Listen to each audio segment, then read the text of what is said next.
దేవుని నామాన్ని పాటల ద్వారా మనం మహింపరిచాం.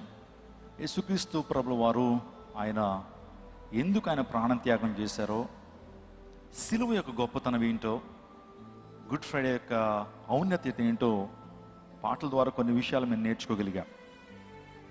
ఈ ప్రత్యేకమైన సమయంలో కొన్ని ప్రాముఖ్యమైన సత్యాలు యేసుక్రీస్తు ప్రభు యొక్క మరణం గురించి మనం నేర్చుకుని పోతున్నాం. తద్వారా దేవుణ్ణి మహింపరచడానికి, దేవునికి ఇంకా దగ్గరగా రావడానికి, దేవుని యొక్క మహిమను మనం పొందుకోవడానికి ఎంతగానో అవకాశం ఉంటుంది. ఎందుకు ఒక వ్యక్తి సిలువ గురించి ఎందుకు తెలుసుకోవాలా? యేసుక్రీస్తు ప్రభు మరణాన్ని ఎందుకు మనం ధ్యానించాలా? యేసుక్రీస్తు ప్రభు యొక్క సిలువ మరణము ప్రపంచంలో అనేక మనుషులకి వారి ప్రశ్నలకు సమాధానం ఇచ్చింది. మానవులకి చాలా ప్రశ్నలకు సమాధానం ఎక్కడెక్కడో వెతుకుతున్నారు, కానీ మనిషి యొక్క ప్రశ్నలకు సమాధానం కేవలం సిలువ దగ్గరే మనిషి పొందుకుంటాడు. ప్రపంచంలో చాలా చాలా శుక్రవారాలు ఉన్నాయి. సంవత్సరంలో 50కి పైగా శుక్రవారాలు ఉంటాయి. కానీ ఈ శుక్రవారాన్ని ఎందుకు శుభ శుక్రవారం అంటున్నారు? ఎందుకు గుడ్ ఫ్రైడే అని ఎందుకు పిలుస్తున్నారు? వాస్తవానికి క్రైస్తవులుగా, క్రీస్తు ప్రభుని ఆరాధించేటువంటి వారుగా మన ప్రభువు, మన రక్షకుడు చనిపోయినటువంటి దినం ఇది. వాస్తవానికి శుభం ఎలా అవుతుంది? ఎందుకు ఆస్పీషియస్ అవుతుంది? ఎందుకు గుడ్ ఫ్రైడే అని పిలిచారు? ఆలోచన చేశారు ఎప్పుడైనా సరే? యేసుక్రీస్తు ప్రభు యొక్క మరణం ఈ ప్రపంచానికి దీవెన. యేసుక్రీస్తు ప్రభు యొక్క మరణము ప్రపంచానికి రక్షణను కలుగు చేసింది. యేసుక్రీస్తు ప్రభు యొక్క మరణము ప్రపంచానికి విమోచన కార్యాన్ని ఇవ్వగలిగింది. ఈరోజున ప్రజలకి ఇది ఎంతో ఆశీర్వాదకరం. యేసుక్రీస్తు ప్రభు యొక్క మరణము మనందరికీ దీవెన అనే విషయాన్ని మీకు జ్ఞాపకం చేస్తున్నాను. యేసుక్రీస్తు ప్రభు వారు వాస్తవానికి మరణించడానికి యేసు ప్రభు వారు ఈ లోకానికి వచ్చారు. అందును బట్టే చాలా సందర్భాల్లో యేసుక్రీస్తు ప్రభు యొక్క మరణాన్ని ఎలాగన్నా అడ్డుకోవాలని చాలామంది ప్రయత్నం చేశారు. పేతురు ఒక సందర్భంలో ఆ సిలువ నీకు దూరం అగునుగాక అంటాడు. ఆ సిలువ నీకు దూరం అగునుగాక అంటే ప్రభు ఏమంటాడు తెలుసా? సాతానా నా వెనుకకు పొమ్ము అంటాడు. అంటే వాస్తవానికి పేతురు యేసుక్రీస్తు ప్రభు యొక్క మంచి కోరే, ప్రభు నీకు ఆ మరణం దూరం అవ్వాలి అనే విషయాన్ని చెప్పాడు. వాస్తవానికి చూడండి, కొన్ని సందర్భాల్లో నేను మరణిస్తానేమో అని అంటే, అమ్మ అలాంటి మాట్లాడొద్దమ్మా, అలాంటి మాటలు మాట్లాడొద్దయ్యా, మరణం గురించి మాట్లాడొద్దు అని చెప్పి చెప్తూ ఉంటాం. పేతురు కూడా అదే విషయం, అదే సందర్భంలో ప్రభు ఆ సిలువ నీకు దూరం అగును గాక, ఆ మరణం నీకు దూరం అగును గాక అంటే ప్రభు ఏమంటాడు తెలుసా? శబాష్ అన్నాడా? బాగున్నావు పేతురు, నా గురించి కన్సర్న్ నువ్వు కలిగి ఉన్నావు, నేను మరణించకూడదనేటువంటి మంచి ఆలోచన నీకుంది అని పొగడలేదండి. సాతానా నా వెనుకకు పొమ్ము, నీవు నా సిలువను అడ్డుకుంటున్నావు, నా మరణంని అడ్డుకుంటున్నావు, అది ప్రజలకు క్షేమం కాదు, నేను మరణించాల, నేను సమస్త మానవాళి యొక్క పాపం కొరకు, పాప ప్రక్షాళన చేయడం కొరకు ఈ లోకానికి వచ్చాను. నశించిన దాన్ని వెదికి రక్షించడానికి మనుష్య కుమారుడు ఈ లోకానికి వచ్చాడు. విమోచన క్రైదనాన్ని చెల్లించడానికి యేసుక్రీస్తు ప్రభు వారు ఈ లోకానికి వచ్చారు. విమోచన క్రైదనాన్ని, మనందరం కూడా పాపంలో ఉన్నాం, శాపంలో ఉన్నాం, పాపముల చేత అపరాధముల చేత చచ్చిన స్థితిలో ఉన్నటువంటి మనల్ని విమోచించి విమోచన క్రైదనాన్ని ఇవ్వటం కొరకు యేసుక్రీస్తు ప్రభు వారు ఈ లోకానికి వచ్చారు. సర్వమానం పాప పరిహారార్థమై జగద్రక్షకుని యేసయ్య తన ప్రాణాన్ని మనందరి కోసం అర్పించారు. రక్షకుని మరణం ప్రతి మనిషి యొక్క సమస్యకు పరిష్కారం ఇచ్చింది. యోహాను సువార్త 3:16 దేవుడు లోకముని ఎంతో ప్రేమించును కాగా తన అద్వితీయ కుమారునిగా పుట్టిన విశ్వాసం ఉంచి ప్రతి ఒక్కడు నశింపక నిత్య జీవం పొందినట్లు ఆయన్ని అనుగ్రహించెను. For God so loved the world he sent his only begotten son whoever believes in him shall not perish but have everlasting life. దేవుడు లోకమును ఎంతో ప్రేమించినటువంటి మాట క్రియారూపకంగా ఆయన మరణం ద్వారా రుజువుపరచబడింది. దేవుడు నన్ను ప్రేమిస్తున్నాడు, దేవుడు నిన్ను ప్రేమిస్తున్నాడు, ఈ సర్వలోకంలో ప్రతి ఒక్కరిని దేవాది దేవుడు ప్రేమిస్తున్నాడు. కాబట్టే ఆయన విలువైనటువంటి ప్రాణాన్ని, విలువైన రక్తాన్ని మన కోసం కార్చారు. మా పత్రిక 5:8-10 మనం ఇంకనూ శత్రువులమై ఉండగానే, బలహీనులమై ఉండగానే, శత్రువులుగా ఉండగానే యేసుక్రీస్తు ప్రభు వారు మన కోసం మరణించారు. ఆలోచన చేయండి, మనం ఇంకా శత్రువులుగా ఉన్నప్పుడే, మనం ఇంకనూ బలహీనమై ఉండగానే, మనం ఇంకనూ శత్రువులుగా ఉన్నప్పుడే ప్రభు మన కోసం మరణించాడు. ఈ రోజున యేసు మరణించింది ఎవరి కోసం? అందరూ చెప్పండి, నా కోసం అని చెప్పండి. అసలు ఈ లోకంలో యేసు ప్రభు వారు ఏది చేసినా నీ కొరకు, మన కొరకు. ఇక్కడ మనం ఇంకనూ పాపులమై ఉండగానే మన కోసమే ప్రభు మరణించాడు, మన కోసమే ప్రభు ఈ లోకంలో జన్మించాడు, మన కోసమే ప్రభు తిరిగి లేచాడు, మన కోసమే ప్రభు మరలా తిరిగి రాబోతున్నాడు. హల్లెలూయా. అంతా మన కొరకే ఆయన జరిగించాడు.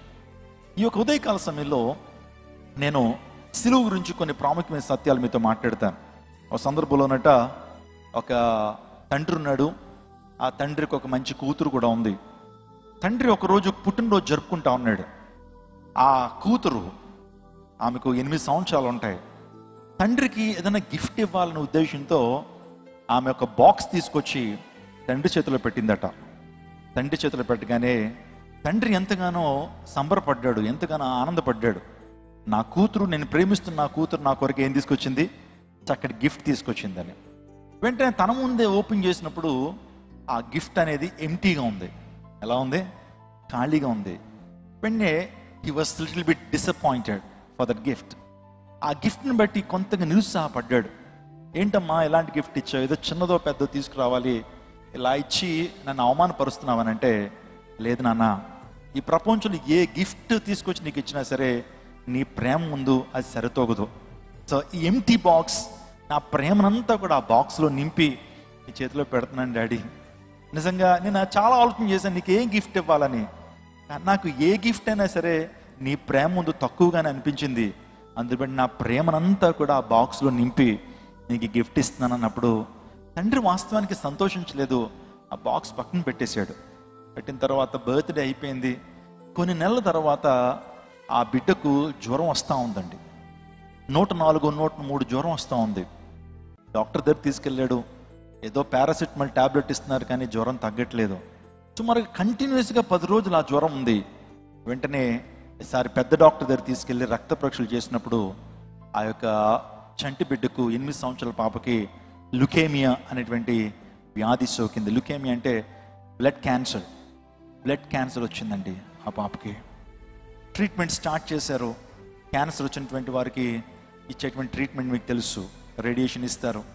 ఆ తర్వాత ఇంకా రకరకాల థెరపీలు ఇస్తున్నారు. కానీ అది 3rd స్టేజ్లోకి వచ్చేసింది. వారు గమనించుకోలేకపోయారు. అలాంటి సందర్భంలో అలా వ్యాధిగ్రస్తురాలై బక్క చిక్కిపోయి నిజంగా ఆమె ఒకనాడు మరణించిందండి. మరణించిన తర్వాత ఆ తండ్రి ఆ కుమార్తెను జ్ఞాపకం పెట్టుకోవడం కొరకు తన ప్రక్కనే ఎప్పుడు కూడా తను ఇచ్చిన గిఫ్ట్ ఉంది కదా, ఆ బాక్సే తన ప్రక్కన పెట్టి పడుకునేటువంటి వాడు. ఎప్పుడు చూసినా సరే ఆ కుమార్తె గుర్తొచ్చేది. ఆ కుమార్తె అన్నటువంటి మాట ఏంటి తెలుసా? I fill my love in this box. నా ప్రేమని బాక్స్లో నింపాను నాన్న అని చెప్పి ఆ మాటలే గుర్తొస్తూ ఉన్నాయి. నిజంగా ఎంటీ బాక్సే కానీ అది ప్రేమతో నింపబడిపోయింది. ఈరోజు ఎందుకు ఈ మాట చెప్పానంటే, సిలువ ఎంటీగానే మన ముందు కనపడచ్చేమో కానీ సిలువను చూస్తున్న ప్రతి సందర్భంలో గుర్తొచ్చేది క్రీస్తు ప్రేమ. ఎంటీగానే ఉంది ఈ సిలువ, కానీ ఈ సిలువ మనకు ఒక మెసేజ్ని ఇస్తూ ఉంది. అదేంటి తెలుసా? యేసయ్య ప్రేమ. The love has been demonstrated on the cross. ఆ సిలువ మీద ప్రేమ రుజువుపరచబడిందండి. ఏ దేవుడు లోకం ఎంతో ప్రేమించను అనే మాట ఆ సిలువ మీద డిరైవ్ అయింది. ఈ ప్రపంచంలో నిజమైన ప్రేమను తెలుసుకోవాలంటే పార్కుల్లోకి వెళ్తే నిజమైన ప్రేమ నీకు లభించదు. సినిమాల్లో నిజమైన ప్రేమ నీకు లభించదు. ఈ ప్రపంచంలో ఏ ప్రాంతానికి వెళ్ళినా నిజమైన ప్రేమ నీకు దొరకదు. కానీ కేవలం యేసుక్రీస్తు ప్రభు సిలువ దగ్గరే ఒక వ్యక్తి నిజమైన ప్రేమను పొందుకోగలుగుతాడు. ఒక వ్యక్తి నిజమైనటువంటి ప్రేమను పొందుకోగలుగుతాడు. ఆయన ప్రేమ త్యాగపూరితమైనటువంటి ప్రేమ. ఆయన ప్రేమ అవధులు లేనిటువంటి ప్రేమ. His love is unconditional. షరతులు లేనిటువంటి ప్రేమ. ఆ ప్రేమను ఆయన రుజువుపరిచాడు. ఉదయకాల సమయంలో యేసుక్రీస్తు ప్రభు యొక్క మరణం గురించి నేను కొన్ని సత్యాలు మీతో మాట్లాడడానికి ఇష్టపడుతున్నాను. 2వ ఆరాధనలో సిలువలో యేసుక్రీస్తు ప్రభు పలికినటువంటి 7 మాటల ధ్యానాలు మనము ధ్యానించబోతున్నాం. కానీ ఈ మొదటి సర్వీస్లో యేసుక్రీస్తు ప్రభు యొక్క సిలువ మరణం యొక్క సత్యాలు, 7 facts of lord Jesus Christ. యేసుక్రీస్తు ప్రభు గురించి, యేసుక్రీస్తు ప్రభు మరణం గురించి కొన్ని సత్యాలు మనం ధ్యానం చేద్దాం. మొదటి సత్యం నేను మీతో మాట్లాడబోతున్నాను. Jesus death was accompanied by super natural science. యేసుక్రీస్తు ప్రభు యొక్క మరణంలో సూపర్ న్యాచురల్ మిరాకల్స్ జరిగినాయి. ఆయన అద్భుతకరుడు, ఆయన ఆశ్చర్యకరుడు కదా. యేసుక్రీస్తు ప్రభు వారు ఆశ్చర్యకార్యాలు జరిగించేటువంటి దేవుడు, అద్భుతాలు జరిగించేటువంటి దేవుడు. ఆయన జననము ఒక అద్భుతం. ఆయన పుట్టినప్పుడే ఆకాశంలో తార పుట్టింది, కన్య గర్భాన్ని జన్మించాడు. మెడికల్ సైన్సెస్ ఒప్పుకున్నటువంటి కార్యం అది. ఒక కన్యక గర్భవతి అవటం అనేటువంటిది ఈ ప్రపంచంలో ఏ డాక్టర్ ఒప్పుకోలేడు. కానీ యేసుక్రీస్తు ప్రభు కన్య గర్భాన్ని జన్మించారు. యేసుక్రీస్తు ప్రభు వారు పుట్టినప్పుడు ఆకాశంలో తార పుట్టింది. అంటే ఆయన ప్రతి అంశంలో కూడా అద్భుతాన్ని మనం చూస్తుంటాం. యెషయా భక్తుడు మాట్లాడుతున్నాడు క్రీస్తు పూర్వం 750 సంవత్సరాల క్రితం, ఇదిగో మనకు కుమారుడు అనుగ్రహింపబడెను, ఆయన భుజం మీద రాజ్యభారం ఉన్నది. ఆశ్చర్యకరుడు, ఆలోచనకర్త, నిత్యుడగు తండ్రి, సమాధానకర్త యొక్క అధిపతి, ఆయన ఆశ్చర్యకరుడు అని పిలువబడతాడు. దీన్ని బట్టి యేసు ప్రభు వారు ఈ లోకంలో ఆయన జీవిస్తున్నప్పుడు ఆయన అనేక అద్భుత కార్యాలను జరిగించాడు. మరణించిన వారిని సైతం కూడా ఆయన లేపాడు. గుడ్డి వారికి కళ్ళను అనుగ్రహించాడు. చెవిటి వారి యొక్క చెవులను తెరిచాడు. పక్షవాయువు కలిగినటువంటి వారిని దేవుడు బాగు చేశాడు. సృష్టిని ఆయన శాసించగలిగాడు. సమస్తం మీద కూడా అధికారం కలిగినటువంటి అద్భుతకరుడు యేసుక్రీస్తు ప్రభు వారు. ఆయన మరణంలో కూడా కొన్ని అద్భుతాలు జరిగినాయండి. యేసుక్రీస్తు ప్రభు యొక్క మరణం గురించి ఆలోచన చేస్తున్నప్పుడు కరెక్ట్గా గురువారం యేసుక్రీస్తు ప్రభు వారు ఆయన గెత్సెమనే వనంలో శిష్యులందరినీ కూడా తీసుకువెళ్ళాడు. ఆయన అంటే చివరి మీల్ వారు చేసిన తర్వాత గెత్సెమనే తోటలోకి వారు వెళ్ళినప్పుడు శిష్యులతో చెప్తున్నాడు, మీరు మెలకువగా ప్రార్థన చేయండి, శోధనలో ప్రవేశించబోతున్నారు కాబట్టి మెలకువగా ప్రార్థన చేయమన్నప్పుడు వారు నిద్రపోతున్నారు. ఆ టైంలో 11:30 ఆ టైంలో యూదా ఇస్కరియోతు అనేటువంటి తన స్నేహితుడు, తన శిష్యుడు 600 మంది సైనికుల్ని వెంట పెట్టుకుని గెత్సెమనే వనంలోకి వచ్చాడు. వచ్చిన తర్వాత యేసుక్రీస్తు ప్రభు వారిని అప్పగించాడు. అప్పగిస్తున్న తరుణంలో నిజంగా ముద్దు పెట్టాడండి. ఆ ముద్దు దేనికో తెలుసా? నైవంచన చేసేటువంటి ముద్దు, ప్రేమతో పెట్టిన ముద్దు కాదు, కపటంతో పెట్టిన ముద్దు. ఎందుకంటే యేసుక్రీస్తు ప్రభు వారు ఆయన రాత్రి వేళ ఉన్నాడు. ఆ టైంలో అనేక మంది శిష్యులు ఆయనతో ఉన్నప్పుడు ఆ రాణు వారు, ఆ ప్రధాన యాజకులు, సైనికులు యేసుక్రీస్తు ప్రభు వారిని గుర్తుపట్టాలి అంటే యూదా ఇస్కరియోతు ఒక మంచి గుర్తు ఇవ్వాలి, సైన్ ఇవ్వాలి. యేసుక్రీస్తు ప్రభు వారికి ముద్దు పెట్టుకున్నాడు. యేసుక్రీస్తు ప్రభు వారిని అప్పగించిన తర్వాత 600 మంది సైనికులు వారితో పాటు కర్రలు తీసుకొచ్చారు, బడితలు తీసుకొచ్చారు, కోడాలు తీసుకొచ్చారు. యేసుక్రీస్తు ప్రభు వారిని బంధించి అరెస్ట్ చేసి ఆయన్ని తీసుకెళ్తా ఉన్నారు. తీసుకెళ్తా ఉన్నప్పుడు దారి మధ్యలో కొడుతూ ఉన్నారు యేసుక్రీస్తు ప్రభు వారిని. దారి మధ్యలో ఆ యొక్క కర్రలతో కొడుతూ ఉన్నారు, బాధిస్తున్నారు. మానసికంగా కృంగిపోయేటువంటి మాటలు పలుకుతూ ఉన్నారు. బండ బూతులు ఆయన తిడతా ఉన్నారు. తీసుకెళ్తున్నప్పుడు ఆ ప్రాంతంలో ప్రధాన యాజకుడు కైపా దగ్గర తీసుకువెళ్ళారు. కైపా దగ్గర తీసుకున్న తర్వాత అక్కడ కూడా కైపా తన యొక్క అక్కసంతా కూడా వెళ్ళగొక్కుతున్నాడు. తన కోపానంతా కూడా యేసుక్రీస్తు ప్రభు మీద ప్రదర్శిస్తున్నాడు. ఎందుకు తెలుసా? కైపా ఆ తర్వాత అన్న అనేటువంటి ప్రధాన యాజకుల్ని దేవాదేవుడు చాలా సందర్భాల్లో హెచ్చరించాడు. మీరు సున్నం కొట్టిన సమాధులు, మీరు భక్తి పైకి మాత్రం భక్తిగా కనపడుతున్నారు కానీ, ధర్మశాస్త్రం ఉపదేశిస్తున్నారు కానీ మీలో దైవిక భక్తి లేదు, దేవుని భయభక్తులు లేవు అని అనేక సందర్భాల్లో వారిని యేసుక్రీస్తు ప్రభు హెచ్చరించాడు. ఒక రకంగా చెప్పాలంటే వారి వ్యాపారానికి అడ్డు తగిలినటువంటి ఆ యేసుక్రీస్తు ప్రభు వారు ఎప్పుడైతే తన చేతుల దగ్గరకు వచ్చాడో, తన కాళ్ళ దగ్గరకు వచ్చాడో, ఆ కైపా అన్నాలు ఇద్దరు కూడా భయంకరమైన రీతిలో పరుషమైన మాటల ద్వారా యేసయ్యను బాధిస్తున్నారు. ఆ సందర్భంలో సన్హెద్రిన్ అనేటువంటి ఒక సభ దగ్గర తీసుకువెళ్ళారు. సన్హెద్రిన్ అంటే అర్థం ఏంటంటే యూదులకి ఒక ప్రత్యేకమైనటువంటి ప్రాంతం ఉంటుంది. అక్కడ యూదులందరూ కూడా రిజల్యూషన్స్ పాస్ చేస్తారు. మీకు బాగా అర్థం కావాలంటే మన స్టేట్కి అసెంబ్లీ ఉంటుంది, అసెంబ్లీలోనే ఏ బిల్ అన్నా పాస్ అవుతూ ఉంటుంది. అక్కడే రాష్ట్రం కొరకు నిర్ణయాలు తీసుకుంటారు. అదే సెంట్రల్కి వెళ్ళిపోతే పార్లమెంట్ ఉంటుంది. పార్లమెంట్లో ఆ ఎంపీలు, మెంబర్ ఆఫ్ పార్లమెంట్ వారు రెజల్యూషన్స్, బిల్స్ అనేటువంటివి అక్కడ ఏం చేస్తారంటే ఆమోదిస్తారు. అటువంటి ప్రాంతం యూదులకు ఒక సమాజ ఒక కోర్ట్ లాంటిది ఉంది, సన్హెద్రిన్ అంటారు. 70 మందికి పైగా సభ్యులు అందులో ఉంటారు. అక్కడ తీసుకెళ్లారు. వారి ప్రధానులతో కూడా యేసుక్రీస్తు ప్రభువుని అవమానించారు. ఆ తర్వాత యేసుక్రీస్తు ప్రభు వారిని పిలాతు దగ్గరికి పంపించారు. చూడండి, మీరు జాగ్రత్తగా ఆలోచన చేస్తే ఒక రాత్రి వేళల్లో ఒక ముద్దయ్య అనుకోండి, ఒక నేరం చేసినటువంటి వాడైనా ఇన్ని న్యాయస్థానాల దగ్గర ముందు నిలబెట్టరండి. రాత్రి వేళల్లో పగలు న్యాయస్థానాలు ఉంటాయి, కానీ యేసుక్రీస్తు ప్రభు వారికి అన్యాయపు తీర్పు తీరుస్తున్నారు కాబట్టి ఆయన ఎక్కడ తీసుకెళ్తా ఉన్నారు? రాత్రి వేళ అనేక మంది దగ్గర తీసుకువెళ్తూ ఇబ్బంది పెడతా ఉన్నారండి. ఆయన కొడుతూ తీసుకెళ్తా ఉన్నారు, తిడుతూ తీసుకెళ్తున్నారు. ఆయనతో పాటు ఎవ్వరూ లేరు. ఆయన ఒక్కడే ఉన్నాడు. ఆయన శిష్యులు కూడా ఆయన విడిచిపెట్టేశారు. 600 మంది సైనికులు, ఆ తర్వాత ప్రధాన యాజకులు, ఆ పెద్దలందరూ కూడా యేసుక్రీస్తు ప్రభువుని బాధిస్తూ ఒక్క రాత్రిలో 6 న్యాయస్థానాల ముందు నిలబెట్టారండి యేసు ప్రభు వారిని. యేసు ప్రభు వారు అన్యాయపు తీర్పు తీర్చబడ్డాడు.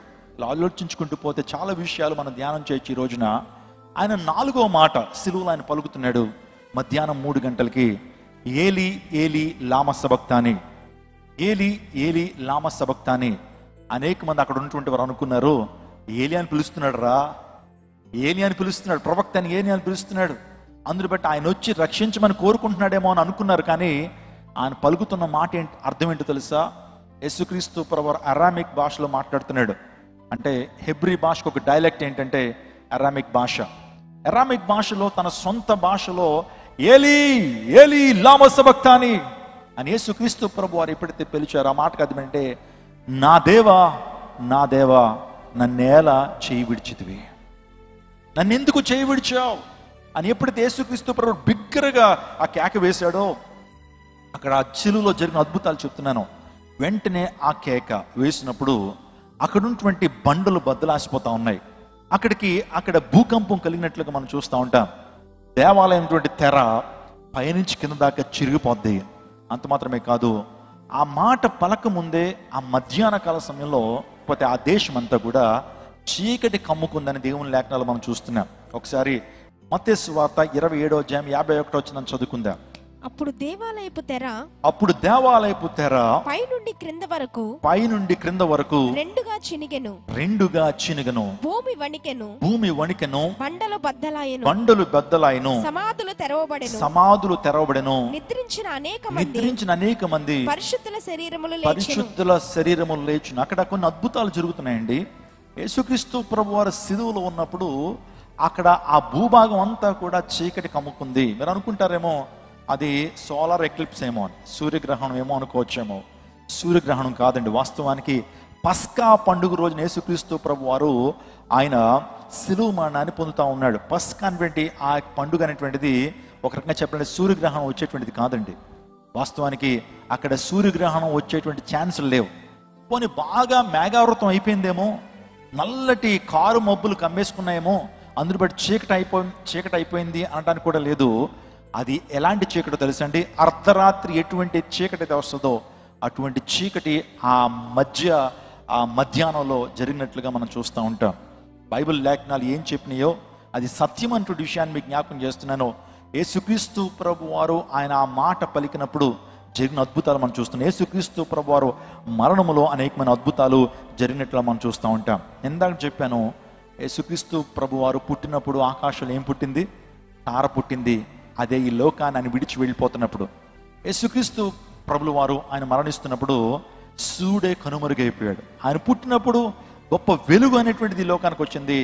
ఆయన ఈ లోకంలో ఆయన నిష్క్రమిస్తున్నప్పుడు సమస్త మానవాళి పాప ప్రక్షాళన నిమిత్తం ఆయన యొక్క అమూల్యమైనటువంటి రక్తాన్ని ప్రాణాన్ని పెడుతున్నప్పుడు ఆ వెలుగు అనేది కనుమరుగైపోయింది. నీతి సూర్యుడు యేసుక్రీస్తు ప్రభు వారే ఈ లోకానికి వెలిగిస్తున్నప్పుడు నా వెలుగు ఏ పాటిది అనుకుందేమో సూర్యుడు, నా వెలుగు ఏ పాటిది అనుకుంది, ఇక నుంచి ఈ సర్వలోకానికి నా వెలుగు కాదు, యేసుక్రీస్తు ప్రభు యొక్క వెలుగు ఈ లోకానికి ప్రసరించబోతా ఉంది కాబట్టి నా వెలుగు ఏ పాటిది అనుకుందేమో సూర్యుడు. అందరి బట్టి సూర్యుడు కనుమరుగైపోయాడు. అంత మాత్రమే కాదు, దేవాలయంలోటువంటి తెర పైనుంచి కిందకి చిరిగినట్లుగా మనం చూస్తూ ఉంటాం. దేవాలయపు తెర చిరిగింది. చూడండి, చాలా జాగ్రత్తగా ఈ చరిత్రను ఆలోచన చేయాలి. యెరూషలేములో ఒక గొప్ప దేవాలయం ఉందండి. ఆ దేవాలయం వాస్తవానికి మొదటిసారిగా సోల్మన్ అనేటువంటి ఆ గొప్ప రాజు ఏమండి అద్భుతమైనటువంటి దేవాలయాన్ని యెరూషలేములో కట్టాడు. ఆ తర్వాత శత్రువుల చేత నాశనం చేయబడింది. ఆ తర్వాత హేరోద్ అనేటువంటి ఒక రాజు ఆ దేవాలయాన్ని కట్టడానికి మరలా పూనుకున్నాడు. ఎన్ని సంవత్సరాలు కడతాడు తెలుసండి? కరెక్ట్గా 46 సంవత్సరాలు ఆ దేవాలయం కట్టబడింది. ఆ దేవాలయము అద్భుతమైన దేవాలయం ఉన్నప్పుడు చూడండి, ఆ దేవాలయంలో పైనుంచి ఒక తెర అనేది ఆ ప్రాంతంలో నిర్మించబడింది. ఆ తెర అంటే మామూలుగా మన ఇంట్లో ఉన్న కర్టెన్ లాంటిది కాదు, ఇక్కడ నల్ల తెర లాంటిది కాదు. ఆ తెర చాలా మందం కలిగినటువంటిది. ఆ తెరకు చాలా ప్రత్యేకత ఉన్నదనే విషయాన్ని మీకు జ్ఞాపకం చేస్తున్నాను. చరిత్రకారులు ఆల్బర్ట్ అనేటువంటి ఒక చరిత్రకారుడు ఆ యొక్క తెర గురించి చాలా విషయాలు ప్రపంచానికి అందించాడు. ఆ తెర సైజులు, ఆ తెర యొక్క పొడవు, వెడల్పులు, ఎత్తులు అయితే పరిశుద్ధ గ్రంథంలో లేదు. కానీ చరిత్ర చెప్తా ఉంది, ఆ దేవాలయపు తెర 60 అడుగుల పొడవు, ఆ తర్వాత 30 అడుగుల వెడల్పు, ఆ తర్వాత 4 అంగుళాల మందం కలిగినటువంటి ఆ తెర. అంటే 4 అంగుళాల మందం అంటే వాస్తవానికి ఈ హ్యాండ్ చూస్తున్నారు కదండి, ఇంత మందం ఉంటుంది. ఇంత మందం కలిగినటువంటి ఆ తెర ఏ ఒక్కరి యొక్క సహాయం లేకుండా, ఏ ఒక్కరి యొక్క ప్రమేయం లేకుండా దానికి అదే పైనుంచి చిరిగిపోయినట్లుగా దేవుని లేఖనాల్లో మనం చూస్తున్నాం. ఏంటి దీని అర్థం? ఏంది? ఎందుకు చిరిగిపోయింది ఆ దేవాలయపు తెర? ఆ దేవాలయాన్ని, ఆ దేవాలయం తెర గనక ఎవరైనా సరే బాగు చేయాలన్నా, దాన్ని తీయాలన్నా సరే గుర్రాలని, ఏనుగుల్ని తీసుకురావాలండి. ఆ తెరను దింపటానికి, లేకపోతే ఆ తెరను చింపాలంటే కొన్ని వందల గుర్రాలు తీసుకురావాలి, ఏనుగులు తీసుకురావాలి. అప్పుడే ఆ తెర చిరుగుతుంది. కానీ ఏ ఒక్కరి ప్రమేయం లేకుండా ఆ తెర అలా చిరిగిపోయింది. ఆ తెర రంగులు చెప్తున్నాను. ఆ తెర నీల, ధూమ్ర, రక్త వర్ణములతో ఉండేటువంటి ఆ తెర అది ఎందుకు చిరిగిపోయింది అని ఆలోచన చేస్తే చాలా జాగ్రత్తగా మీరు ఎక్స్ప్లెనేషన్ వినాలా. అతి పరిశుద్ధ స్థలం అనేటువంటిది ఒకటి ఉంది. మీరు పాత నిబంధన కాలంలో ప్రత్యక్ష గుడారం అనేటువంటి ఒక ప్రత్యేకమైనటువంటి అంశం గురించి మనం ధ్యానం చేస్తుంటాం. ప్రత్యక్ష గుడారంలో ఆవరణము, ఆ తర్వాత పరిశుద్ధ స్థలము, అతి పరిశుద్ధ స్థలము. మీరు కూర్చున్నారు కదా, మీరు కూర్చున్న ప్రాంతాన్ని ఆవరణం అనుకోవచ్చు, నేను నిలబడిన ప్రాంతాన్ని పరిశుద్ధ స్థలం అనుకోవచ్చు, ఆ తర్వాత లోపల ఉన్నటువంటి అది అతి పరిశుద్ధ స్థలం అనుకోవచ్చు. పరిశుద్ధ స్థలానికి, అతి పరిశుద్ధ స్థలానికి ఇక్కడ ఏ విధంగా తెర ఏ విధంగా కనబడతా ఉందో, ప్రత్యక్ష గుడారంలో ఆ తెర ఉండేది. లోపలికి ఎవరన్నా వెళ్ళాలి అంటే ద మోస్ట్ హోలీ ప్లేస్, అతి పరిశుద్ధ స్థలానికి ఎవరన్నా వెళ్ళాలంటే ప్రధాన యాజకుడు, చీఫ్ ప్రీస్ట్ కూడా సంవత్సరానికి ఒక్కసారి మాత్రమే వెళ్ళాలండి. మీరు చూస్తున్నారు ఆ తెర, స్క్రీన్లో మీరు చూస్తున్నారు. ఆ తెర లోపలికి ఎప్పుడు పెడితే అప్పుడు వెళ్ళడానికి లేదు. ఆ తెరలోనికి ఎవరు పెడితే వారు వెళ్ళడానికి లేదు. ప్రధాన యాజకుడు మాత్రమే, అతి పరిశుద్ధుడైనటువంటి ప్రధాన యాజకుడు మాత్రమే సంవత్సరానికి ఒక్కసారి వెళ్ళి అక్కడ దేవునికి బలి అర్పించాలా, మనుషుల కోసం విజ్ఞాపన చేయాలి. ఒకవేళ ఆ ప్రధాన యాజకులు ఏదైనా లోపం ఉంటే, ఏదైనా పాపము తన మనసులో చేసినా సరే, తన జీవితంలో పాపం చేస్తూ ఆ ప్రాంతానికి వెళితే అక్కడే చనిపోతాడండి. ఎందుకంటే అంత పరిశుద్ధ స్థలము, దేవుని మహిమ నేరుగా దిగి వచ్చేటువంటి స్థలము. ఇప్పుడు చూడండి, యేసుక్రీస్తు ప్రభు వారు ఆయన ఎప్పుడైతే సిలువలో మరణిస్తున్నాడో, మనలో జరిగిన అద్భుతం ఏంటంటే ఆ దేవాలయం తెర పైనుంచి కింద దాకా చిరిగిపోయింది. అంటే ఇప్పుడు ఎవరైనా లోపలికి వెళ్ళొచ్చు కదా. దాని అర్థం ఏంటంటే అతి పరిశుద్ధ స్థలం అంటే దేవుని నివసించేటువంటి స్థలము. దేవుని యొక్క సన్నిధికి ఇంకా నేరుగా ప్రతి ఒక్కరు కూడా చేరుకోవచ్చు. యేసుక్రీస్తు ప్రభు వారు మనుషులకి దేవుడికి ఉన్నటువంటి ఆ యొక్క వైవిధ్యాన్ని, మనుషులకి దేవునికి ఉన్నటువంటి ఆ యొక్క అద్దు తెరను ఆయన చింపేశాడు. అంటే ఇంకా నేరుగా అందరూ కూడా అతి పరిశుద్ధ స్థలమైనటువంటి పరలోక రాజ్యానికి చేరుకోవచ్చు. ఇంకెవరి యొక్క మీడియేటింగ్ అక్కర్లా, మరి ఎవరి యొక్క మధ్యవర్తిత్వం అక్కర్లేదనే విషయాన్ని దేవుడు రుజువుపరుస్తూ ఉన్నాడు. నిజంగా అడ్డు తెరను తొలగించి ఉభయులకు సమాధానాన్ని కలిగించినటువంటి వాడు యేసుక్రీస్తు ప్రభువారు. పాపం చేయటం ద్వారా మనిషికి దేవునికి మధ్య అసమాధానము ఏర్పడింది. ఆదాము వాళ్ళిద్దరూ కూడా పాపం చేయటం ద్వారా ఏం జరిగిందో తెలుసండి, దేవునికి మానవునికి సంబంధం తెగిపోయిందండి. పాపం ఎప్పుడైతే చేస్తామో మన జీవితంలో దేవునికి మనకు ఉన్నటువంటి సంబంధం తెగిపోతుంది. కానీ యేసుక్రీస్తు ప్రభు వారి లోకానికి వచ్చి మరలా ఆ సంబంధాన్ని ఏం చేశాడైనా తిరిగి నిర్మించాడైనా. తిరిగి తండ్రి చేతిని మనుషుల చేతికి అంటే మనకి అప్పగించి ఆయన అడ్డు తెరను ఆయన చింపాడు అనేటువంటి విషయాన్ని మీరు జ్ఞాపకం చేసుకోవాలి. ఇంకా ఏం జరిగింది అని ఆలోచన చేస్తే అక్కడ భూకంపం వచ్చినట్లుగా మనం చూస్తుంటాం. అక్కడ ఉన్నటువంటి ప్రధాన యాజకులు ఆ ప్రాంతంలో ఉన్నారు. ఆ తర్వాత యేసుక్రీస్తు ప్రభువాకి శిలువ మరణాన్ని ఎగ్జిక్యూట్ చేస్తున్నటువంటి సెంచురియన్ ఉన్నాడు. సెంచురియన్ అంటే శతాధిపతి. రోమా ప్రభుత్వానికి కొంతమంది శతాధిపతులు వారిని నిర్మిస్తుండేటువంటి వారు, కొంతమంది నియమిస్తుండేటువంటి వారు. ఆ శతాధిపతులు ఎవరనంటే వారి మధ్య, ప్రజల మధ్య వారు ఉంటారు. ఒక్కొక్కరికి 100 మంది సైనికులు వారికి ఇస్తారనమాట. అందుని బట్టి వారిని శతాధిపతులు అన్నారు. అంటే 100 మంది సైనికుల మీద అధిపతిగా ఉన్నటువంటి వారిని సెంచురియన్, శతాధిపతి అని పిలుస్తారు. శతాధిపతి ఉన్నాడు లాజినస్. అతని పేరేంటి?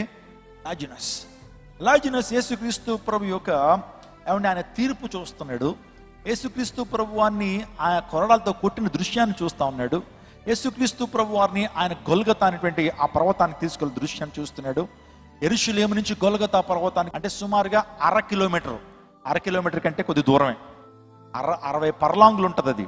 అంటే యెరూషలేము నుంచి గొల్గతా పర్వతానికి ఇంత దూరాన్ని భారభరితమైనటువంటి సిలువను సుమారుగా 100 నుంచి 150 కిలోలు కలిగినటువంటి ఆ సిలువను ఆయన మోసుకుంటూ వెళ్తున్న దృశ్యాన్ని చూస్తున్నాడు. ఆ గొల్గతా పర్వతం మీద యేసుక్రీస్తు ప్రభు వారిని మేకులతో కొట్టడం చూశాడు. మేకులు అనేవి మనందరం చాలా అనుకుంటాం, మేకులు అనేవి యేసుక్రీస్తు ప్రభు వారికి ఈ ప్రాంతంలో కొట్టారని. కాదండి, ఈ ప్రాంతంలో కొడితే సిలువ మీద వేలాడదీయలేడు. యేసుక్రీస్తు ప్రభుని ఈ ప్రాంతంలో కొడితే సిలువ మీద ఆయన వేలాడలేడు. అందుని బట్టే ఆయన ఎక్కడ కొట్టారంటే ఈ ప్రాంతంలో కొట్టారండి. అంటే ఇక్కడ ఓ బోన్ ఉంటుంది, ఇక్కడి నుంచి ఓ బోన్ ఉంటుంది, ఇక్కడ ఓ బోన్ ఉంటుంది. ఈ ప్రాంతంలో యేసుక్రీస్తు ప్రభు వారిని కొట్టినప్పుడు నిజంగా ఆ యొక్క చేతుల మీదుగా ఆయన సిలువ మీద వేలాడినట్లుగా మనం చూస్తుంటాం. అట్ ద సేమ్ టైం కాళ్ళ మీద కూడా అదే ప్రాంతంలో కొట్టడం ద్వారా సిలువ మీద ఆ చేతుల మీద ఆయన ఎలా వేలాడదీయబడ్డాడు. కొన్ని సందర్భాల్లో చేతుల మీద వేలాడుతున్నాడు, ఆ తర్వాత చేతులు నొప్పెట్టినప్పుడు అది భాగాలు ఈ కండరాలన్నీ కూడా బాగా సలుపు వస్తున్నప్పుడు కాళ్ళ మీద నిలబడతా ఉన్నాడు. అలా నిలబడటం కూడా చాలా ప్రయాస, చాలా చాలా బాధ. చాలా మంది అనుకుంటారు సిలువ అనేది బాగా ఇలా చెక్కబడి ఉంటుందేమో అనుకోవద్దండి. సిలువ అనేది ఒక మ్రాను. సిలువ అనేది ఏంటి? ఒక మ్రాను. బెరడుతోనే ఉంటుంది అది, దాన్ని చెక్కడం ఏముండదు, పేళ్ళుగానే ఉంటుంది ఆ సిలువ. యేసుక్రీస్తు ప్రభు వారిని కొరడాలతో కొట్టారు. ఆ వీపంతా కూడా నాగటి చాల వలె దున్నబడింది. నిజంగా ఆ కొరడాలు చాలా భయంకరమైన కొరడాలండి. ఒక్కొక్క దెబ్బకు సుమారుగా 16 చోట్ల ఆ యొక్క శరీరం చీలిపోద్ది. ఆ యొక్క రోమన్ కొరడాల గురించి ఆలోచన చేస్తూ ఉన్నప్పుడు ఆ రోమన్ కొరడాలు కొట్టేటువంటి విధానాన్ని ఏమంటారంటే స్కాచింగ్ అని పిలుస్తారు ఇంగ్లీష్లో. అంటే బీటింగ్ అనేటువంటి మాట ఉపయోగించడం. స్కాచింగ్ అంటే అర్థం ఏంటంటే విపరీతమైనటువంటి బాధ అండి. వాస్తవానికి ఆ కొరడాలు ఎలా ఉంటాయంటే దాని చుట్టూరు కూడా దాని యొక్క చివర్లో ఏం చేస్తారంటే కొన్ని ఇనుముతో చేయబడినటువంటి బాల్స్ ఉంటాయి దానికి. ఆ తర్వాత ఎముకలతో సూదుగా చెక్కబడినటువంటి గ్యాలప్ ముళ్ళు లాంటివి ఉంటాయి. ఒక్కసారి ఆ యొక్క కొరడాతో కొట్టినప్పుడు 16 చోట్ల ఏమవుతుందంటే ఆ బాల్స్ వెళ్ళి తగలటం ద్వారా, గట్టిగా తగలటం ద్వారా, ఐరన్ బాల్స్ తగలటం ద్వారా ఫస్ట్ బొబ్బ కడుతుంది శరీరం. ఇలా బొబ్బ వచ్చేస్తుంది. వచ్చిన తర్వాత నెక్స్ట్ టైం మరలా కొట్టినప్పుడు ఏమవుతుందంటే ఆ బొబ్బ పగిలిపోయి నిజంగా మనకు స్కిన్ మనం ఆలోచన చేస్తే ఎపిడెర్మిస్ అనేటువంటిది ఉంటుంది కదా. పై స్కిన్ ఏమంటారు?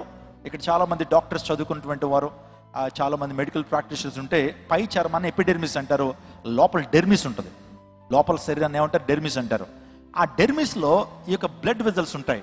ఎప్పుడైతే పై యొక్క శరీరం మీద కొట్టినప్పుడు బొబ్బ ఏర్పడింది, రెండోసారి కొట్టినప్పుడు అదే ప్రాంతంలో తగిలినప్పుడు ఆ బొబ్బ చిరిగిపోయి ఎపిడెర్మిస్లోకి ఆ యొక్క ముళ్ళు దిగిపోయి, లేకపోతే నేను చెప్పినటువంటి గ్యాలప్ ముళ్ళు లాంటి దిగిపోయేటప్పటికి భయంకరమైన రక్తస్రావం వచ్చేస్తుందండి. శరీరంలోంచి భయంకరమైన రక్తము భయంకరంగా కారిపోతూ ఉంటుంది. అటువంటి సందర్భంలో ఆ యేసుక్రీస్తు ప్రభువారికి 1 తక్కువ 40 దెబ్బలు కొట్టారు. అంటే 39 దెబ్బలు కొట్టారండి. భయంకరమైన యొక్క వీపంతా కూడా ఛిద్రం అయిపోయింది, గాయాలతో నింపబడింది. అలాంటి సందర్భాలు ఏం చేశారు చెప్పమంటారా? అలా గాయాలు కొట్టిన తర్వాత యేసుక్రీస్తు ప్రభు యొక్క దేహానికి ఒక నార బట్టను చుట్టారండి. ఆయనకు ఒక బట్ట ధరించారు. బట్ట ధరిస్తే మీరు చూడండి, నారబట్ట గోని సంచిలో ఉండేటువంటి ఆ బట్టను ఎప్పుడైతే ఆ గాయాల మీద ఆ యేసుక్రీస్తు ప్రభు వారికి కప్పారో, మళ్ళా బెత్తాలు తీసుకుని కొట్టేటప్పటికి ఆ గాయాలకి ఈ వస్త్రం అంటుకుపోయింది. ఆ గాయాలకి ఏమైంది? ఈ యొక్క నారబట్ట ఏమైందంటే అంటుకుపోతే కాసేపటికి యేసుక్రీస్తు ప్రభు సిలువ దగ్గర తీసుకొచ్చేటప్పటికి ఆ నారబట్టని ఏ విధమైన కనికరం లేకుండా వెంటనే ఇలా లాగేస్తారండి. లాగేసేటప్పటికి ఆ గాయాలకు అంటుకుపోతుంది. ఆ వస్త్రాన్ని ఇలా లాగేటప్పటికి మరింత రక్తస్రావం కలుగుతుంది, మరింత బాధ కలుగుతుంది. సందర్భాల్లో మన గాయానికి ఏదైనా ప్లాస్టర్ అన్న వేస్తే, లేకపోతే దూదిని ఏదైనా పెడితే ఆ దూదిని తడిపి తీస్తూ ఉంటాం. అంతకు ఎండిపోయిన తర్వాత ఒక్కసారిగా లాగేస్తే ఎంత పెయిన్ కలుగుతుందో, అంతకంటే భయంకరమైన పెయిన్. శరీరం అంతా కూడా ఛిద్రం అయిపోతే వస్త్రాన్ని దానికి కప్పి ఆ గాయాలకి వస్త్రాన్ని అంటుకుపోయేలా చేసి వెంటనే లాగేసేటప్పటికి ఆ యొక్క శరీరం అంతా కూడా పై స్కిన్ అంతా కూడా రావటం భయంకరమైనటువంటి బాధ. ఎందుకు మాట చెప్తాను తెలుసా? యేసుక్రీస్తు ప్రభువు ఎంతటి బాధ ఎవరి కోసం అనిపించాడు తెలుసా అండి? వాస్తవానికి తండ్రి అయినటువంటి దేవుడు యేసుక్రీస్తు ప్రభువు ఆ టైంలో పాపంగా చూశాడండి. యేసుక్రీస్తు ప్రభువును ఒక నరహంతకుడుగా తండ్రి కనపడ్డాడు. ఒక దొంగగా యేసుక్రీస్తు ప్రభువారు తండ్రి కనపడ్డాడు. ఒక అబద్ధికుడుగా, ఒక మోసగాడిగా, అంటే యేసుక్రీస్తు ప్రభువారు పాపంగా ఆయన చేయబడ్డాడు. ఆయన మన కొరకు ఆయన పాపంగా మార్చబడ్డాడు. ఆయన తండ్రి ఆ విధంగా చూశాడు. అందును బట్టే యేసుక్రీస్తు ప్రభువారు మన ఘోర శిక్షను ఆయన భరించారు. చూడండి, మన ఇంట్లో డ్రైనేజ్ ఉంటుంది. మన ఇంట్లో ఉన్నటువంటి ఆ డ్రైనేజ్ ప్రతి ఒక్కరు కూడా వాళ్ళు విసర్జించినటువంటి ఆ యొక్క పదార్థాలు ఏదైతే ఉన్నాయో వారి వేస్ట్ అంతా కూడా మనం చూస్తూ ఉన్నప్పుడు, విజయవాడలో చూడండి, మనుషులందరూ కూడా వాడినటువంటి ఆ యొక్క చెడు నీరు, ప్రజలందరూ వాడిన ఆ చెత్త ఎంత అవుతుంది రోజుకి ఆలోచన చేద్దాం. ఆ నీరు ఎంత అవుతూ ఉంటుంది. కానీ యేసుక్రీస్తు ప్రభు ఈ సర్వ ప్రపంచంలో ప్రతి ఒక్కరి పాపం ఎంత భయంకరమైన వాసన వస్తుందో మీరు ఆలోచన చేయండి. ఒక్క ఇంటి నుంచి విడుదలవుతున్న ఆ మురుగు నీరే భయంకర దుర్వాసన వస్తే, ఈ సర్వలోకంలో ప్రతి ఒక్కరూ పాపం చేసిన ఆ పాపం యొక్క కంపు ఎంత భయంకరంగా ఉంటుంది మీరు ఆలోచన చేయండి. ఆ దుర్వాసన ప్రభు అనిపిస్తున్నాడు, ఆ ఘోర శిక్షను ఆయన అనిపిస్తున్నాడు. ఉగ్రత పాత్ర దేవుని మీద పెళ్ళును దిగిందండి. నేను చాలా విషయాలు రెండో సర్వీస్లో కూడా చెప్తాను. The scientific death of lord Jesus Christ గురించి మీతో మాట్లాడతాను. అసలు మెడికల్ రంగంలో యేసుక్రీస్తు ప్రభు మరణం గురించి చాలా చాలా ఎనాలిసిస్ చేశారు. యేసుక్రీస్తు ప్రభు ఎలా మరణించుంటాడు, ఎంత భయంకరమైనటువంటి బాధ అనిపించాడు, ఆయన శరీరంలోంచి రక్తం ఏ విధంగా బయటకు వచ్చింది, చెమట గ్రంథుల్లోంచి రక్తం ఏ విధంగా వచ్చిందో, ఈ విషయాలన్నీ కూడా ఈరోజున వైద్య శాస్త్రం చాలా విషయాలు ప్రజల ముందు పెట్టగలిగింది. నేను ఎందుకు మాట చెప్తాను తెలుసా? యేసుక్రీస్తు ప్రభు వారు నీ నా పాపాల నిమిత్తమే, నువ్వు నేను చేసిన భయంకరమైన కార్యాల నిమిత్తమే ఆయన మనకు ప్రతిగా ఆయన శిలువ మీద అంత ఘోర శిక్షను ఆయన అనుభవించాడు. ఈ ఉదయకాల సమయంలో నా ప్రియ దర్శనాగమ, యేసుక్రీస్తు ప్రభు వారు శిలువలో అంత భయంకరమైనటువంటి వ్యధ అనుభవించడం ఆ సెంచురీని చూస్తున్నప్పుడు చివరికి యేసుక్రీస్తు ప్రభు వారు ఒక్కొక్క మాట పలుకుతా ఉన్నాడు. ఆ సందర్భంలో మాటలు రావండి. ఆ యొక్క శిలువ మీద ఉన్నప్పుడు అండి గాలి పీల్చుకోవడమే చాలా కష్టం అవుతుంది. ఎందుకంటే పెరికార్డియంలో, హార్ట్లో ఉండే పెరికార్డియంలో ఈ యొక్క బ్లడ్ అంతా కూడా ఏమైతే చేరిపోతూ ఉంటుందండి. ఒక రకంగా చెప్పాలంటే యేసుక్రీస్తు ప్రభువు పొందుతున్నటువంటి ఆ భయంకరమైనటువంటి బాధను బట్టి, ఆ దెబ్బలను బట్టి ఏమవుతుందంటే రక్తం చెక్కబడిపోతూ ఉంటుంది. శరీరంలో ఏమవుతుందంటే రక్తం చెక్కబడిపోతూ ఉంటుంది. శ్వాస సరిగ్గా పీల్చుకోవడానికి అవకాశం ఉండదేమో. ఎప్పుడైతే శ్వాస సరిగ్గా పీల్చుకోకపోవడం ద్వారా లోపల ఆక్సిజన్ అనేక భాగాలకి చేరదు. అందుని బట్టి ఈ యొక్క హార్ట్ అనేది ఎక్కువగా ప్రెషర్ ఇవ్వాల్సి వస్తుంది. చూడండి, ఈజీగా ఇప్పుడు మనం ఈ యొక్క గుండె అన్ని భాగాలకి రక్త ప్రసరణ చేయగలుగుతుంది. ఎప్పుడైతే గుండెలో వివిధ భాగాలకి సరిగ్గా ఆక్సిజన్ లేనప్పుడు ఏమవుతుందంటే రక్తం స్లో అయిపోతూ ఉంటుంది. అంటే గుండెకి, ఆ తర్వాత మెదడుకి వెళ్ళాల్సిన రక్తం స్పీడ్గా వెళ్ళదు, కిడ్నీస్కి వెళ్ళాల్సిన రక్తం స్పీడ్గా వెళ్ళదు. అన్నిటికీ వెళ్ళకపోవడం దానికి ఏమవుతుందంటే ఈ యొక్క గుండె మరింత ప్రెషర్ అవుతుంది. మరింత రక్తాన్ని పంపించాలని ఎక్కువ పంపు చేస్తుంటుంది. ఆ ప్రెషర్ పెరుగుతూ ఉండేటప్పటికి ఏం చెప్తుందండి, రక్తము ఏమవుతుందంటే రక్తము పల్చగా ఉండాల్సిన రక్తము చిక్కగా మారిపోతూ ఉంటుంది. అందుని బట్టి యేసుక్రీస్తు ప్రభువుకి మాట్లాడటం చాలా కష్టం. ఊపిరి పీల్చుకోవడం ఈజీయే. కానీ యేసుక్రీస్తు ప్రభు వారికి ఊపిరిని మళ్ళా ఆయన ఏం చేయాలా, విడుదల చేయడానికి చాలా కష్టం అవుతుంది. ఆయన ఈ యొక్క చాలామంది అంటారు, ఈ సిలువ మీద కింద చిన్న చెక్క పెట్టారండి, దాని మీద నిలబెట్టారేమో అనుకుంటారు. కాదండి, ఏం చెక్కలేం లేవు. ఆయన కాళ్ళ మీద నిలబడాలా, కాళ్ళ మీదే ఇలా నిలబడాలి. ఆయన చేతుల మీదే సిలువనంతా కూడా ఆయన ఏం చేయాలి తెలుసండి, సిలువ నిలబడాలా. ఆ సందర్భంలో మాట్లాడటం చాలా చాలా కష్టం. అయినప్పటికీ సిలువలో ఆయన ఓపిక తెచ్చుకుంటూ ఆ ఎగ ఊపిరితో ఏమంటే ఆక్సిజన్ పీల్చుకోవడానికి కూడా అవకాశం లేని ఆ పరిస్థితుల్లో నోరు తెరిచి మాట్లాడటం అంటే ఆ చిన్న విషయం కాదు. 7 ప్రాముఖ్యమైనటువంటి మాటలు సిలువలో ఆయన పలికినప్పుడు లాజినస్ అనుకుంటాడు, ఈ అద్భుతాలు చూస్తాడు. యేసుక్రీస్తు ప్రభు వారు మరణిస్తున్నప్పుడు ఆకాశం అంతా కూడా చీకటి అయిపోయింది, ఆ దేశం అంతా కూడా చీకటి కమ్ముకుంది. జంతువులన్నీ కూడా దాని స్థావరాలకు వెళ్ళిపోయినాయట. పక్షులన్నీ కూడా రాత్రి అయిపోయిందని చెప్పి స్థావరాలకు వెళ్ళిపోయినాయి. భూకంపం కలగటం. అక్కడ అద్భుతాలు చూసేటప్పటికీ వెంటనే ఆ యొక్క శతాధిపతి మోకరిస్తాడండి సిలువు దగ్గర మోకరించి, ఈయన నిజముగా దైవకుమారుడే, ఈయన నిజముగా లోకరక్షకుడే, మా పాపముల నిమిత్తము మా కొరకు తన అమూల్యమైన రక్తాన్ని కార్చడానికి ప్రాణం పెట్టడానికి వచ్చినటువంటి సజీవుడు అని క్రీస్తే అని చెప్పి ఒక సెంచురియన్, ఒక మిలిటరీ ఆఫీసర్, ఒక పోలీస్ ఆఫీసర్ ఆ సిలువ ముందు మోకరించి ఈయన నిజముగా దైవకుమారుడే. మీరు చూడండి, చాలా పోలీస్ డిపార్ట్మెంట్ వాళ్ళు ఇక్కడ ఉన్నారు. మీ డిపార్ట్మెంట్లో మీ పిఎస్కి వచ్చినటువంటి ఏ ముద్దాయి ముందన్నా సరే మోకరిస్తారా? ఏ ముద్దాయి ముందని ఏ పోలీస్ ఆఫీసర్ అయినా సరే తగ్గించుకుని ఉంటాడా? ఏ పోలీస్ ఆఫీసర్ అయినా సరే ఒక ముద్దాయి ముందు చేతులు కడతాడా? లేకపోతే మోకరించి ఏమన్నా చెప్పగలుగుతాడా? మూటుకాలతో తన్నుతాడు ముద్దాయిని. ఎందుకో తెలుసా? వాడు చేసిన నేరం అలాంటిదని. కానీ ఆ పోలీస్ ఆఫీసర్, ఆ సెంచురియన్ లాజినస్, యేసుక్రీస్తు ప్రభు యొక్క సిలువ ముందు మోకరించి, యేసయ్యా నువ్వు దేవుడు అయ్యా, నువ్వు నిజంగా దైవ కుమారుడవయ్యా అని చెప్పి అక్కడ యేసుక్రీస్తు ప్రభుని తన సొంత రక్షకుడిగా అంగీకరిస్తాడు లాజినస్. ఇంకొక అద్భుతం ఏంటి జరిగిందో చెప్పమంటారా? ఆ లాజినస్ ప్రక్కన ఒక సైనికుడు ఉన్నాడండి. ఆ సైనికుడు వాస్తవానికి ఒక కన్ను పుట్టుకతో గుడ్డితనంతో బాధపడుతున్నాడు. ఆ వ్యక్తి ఒక కన్ను కనపడదు. ఆ సందర్భంలో చివరిగా లాజినస్ చెప్తాడు, సో ఆ వ్యక్తిని ఇంకా బతికుంటే చాలా పెయిన్ అనిపిస్తున్నాడు కాబట్టి బళ్ళుని తీసుకుని ఒక్కసారి పొడువు అని ఎప్పుడైతే చెప్పగానే, వాస్తవానికి పిక్చర్స్లోను ఆ తర్వాత మనం ఫొటోస్లో చూసిందండి, కుడి ప్రక్కన పొడిచినట్లుగా చూపిస్తారండి. వాస్తవానికి అది కాదు, ఎడం ప్రక్కన పొడుస్తారు. కుడి ప్రక్కన చూపిస్తారు కానీ ఎడం ప్రక్కన అంటే గుండెకి పొడుస్తారండి. ఇక్కడి నుంచి గుండెకి తగిలేలా పొడుస్తారు. ఏదైనా కొర ప్రాణం ఉంటే అప్పుడు ప్రాణం పోద్దనే ఉద్దేశంతో అది చేస్తారు. మీరు చూస్తున్నారు ఆ ప్రాంతంలో ఎడం ప్రక్కన ఈ రిబ్స్కి దగ్గర నుంచి గుండెకి పొడుస్తారు. పొడిచినప్పుడు ఎవరికైనా ఇంకేమైనా ప్రాణం ఉంటే ఎప్పుడైతే గుండెకి ఆ యొక్క బళ్ళెం ఎప్పుడైతే గుచ్చుకుంటుందో చనిపోతారన్న ఉద్దేశం వారిది.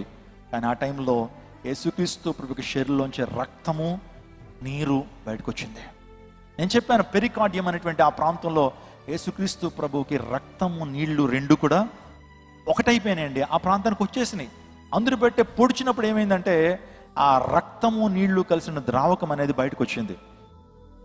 మహమ్మదీ సహోదరులు చాలా మంది అంటారు, యేసుక్రీస్తు ప్రభువు సిలువలో మరణించలేదు ఆయన, సో ఆయనకు బదులుగా మరొక వ్యక్తిని సిలువలో పెట్టారు అని మహమ్మదీలు ఈనాటికి కూడా వాదిస్తూ ఉంటారు.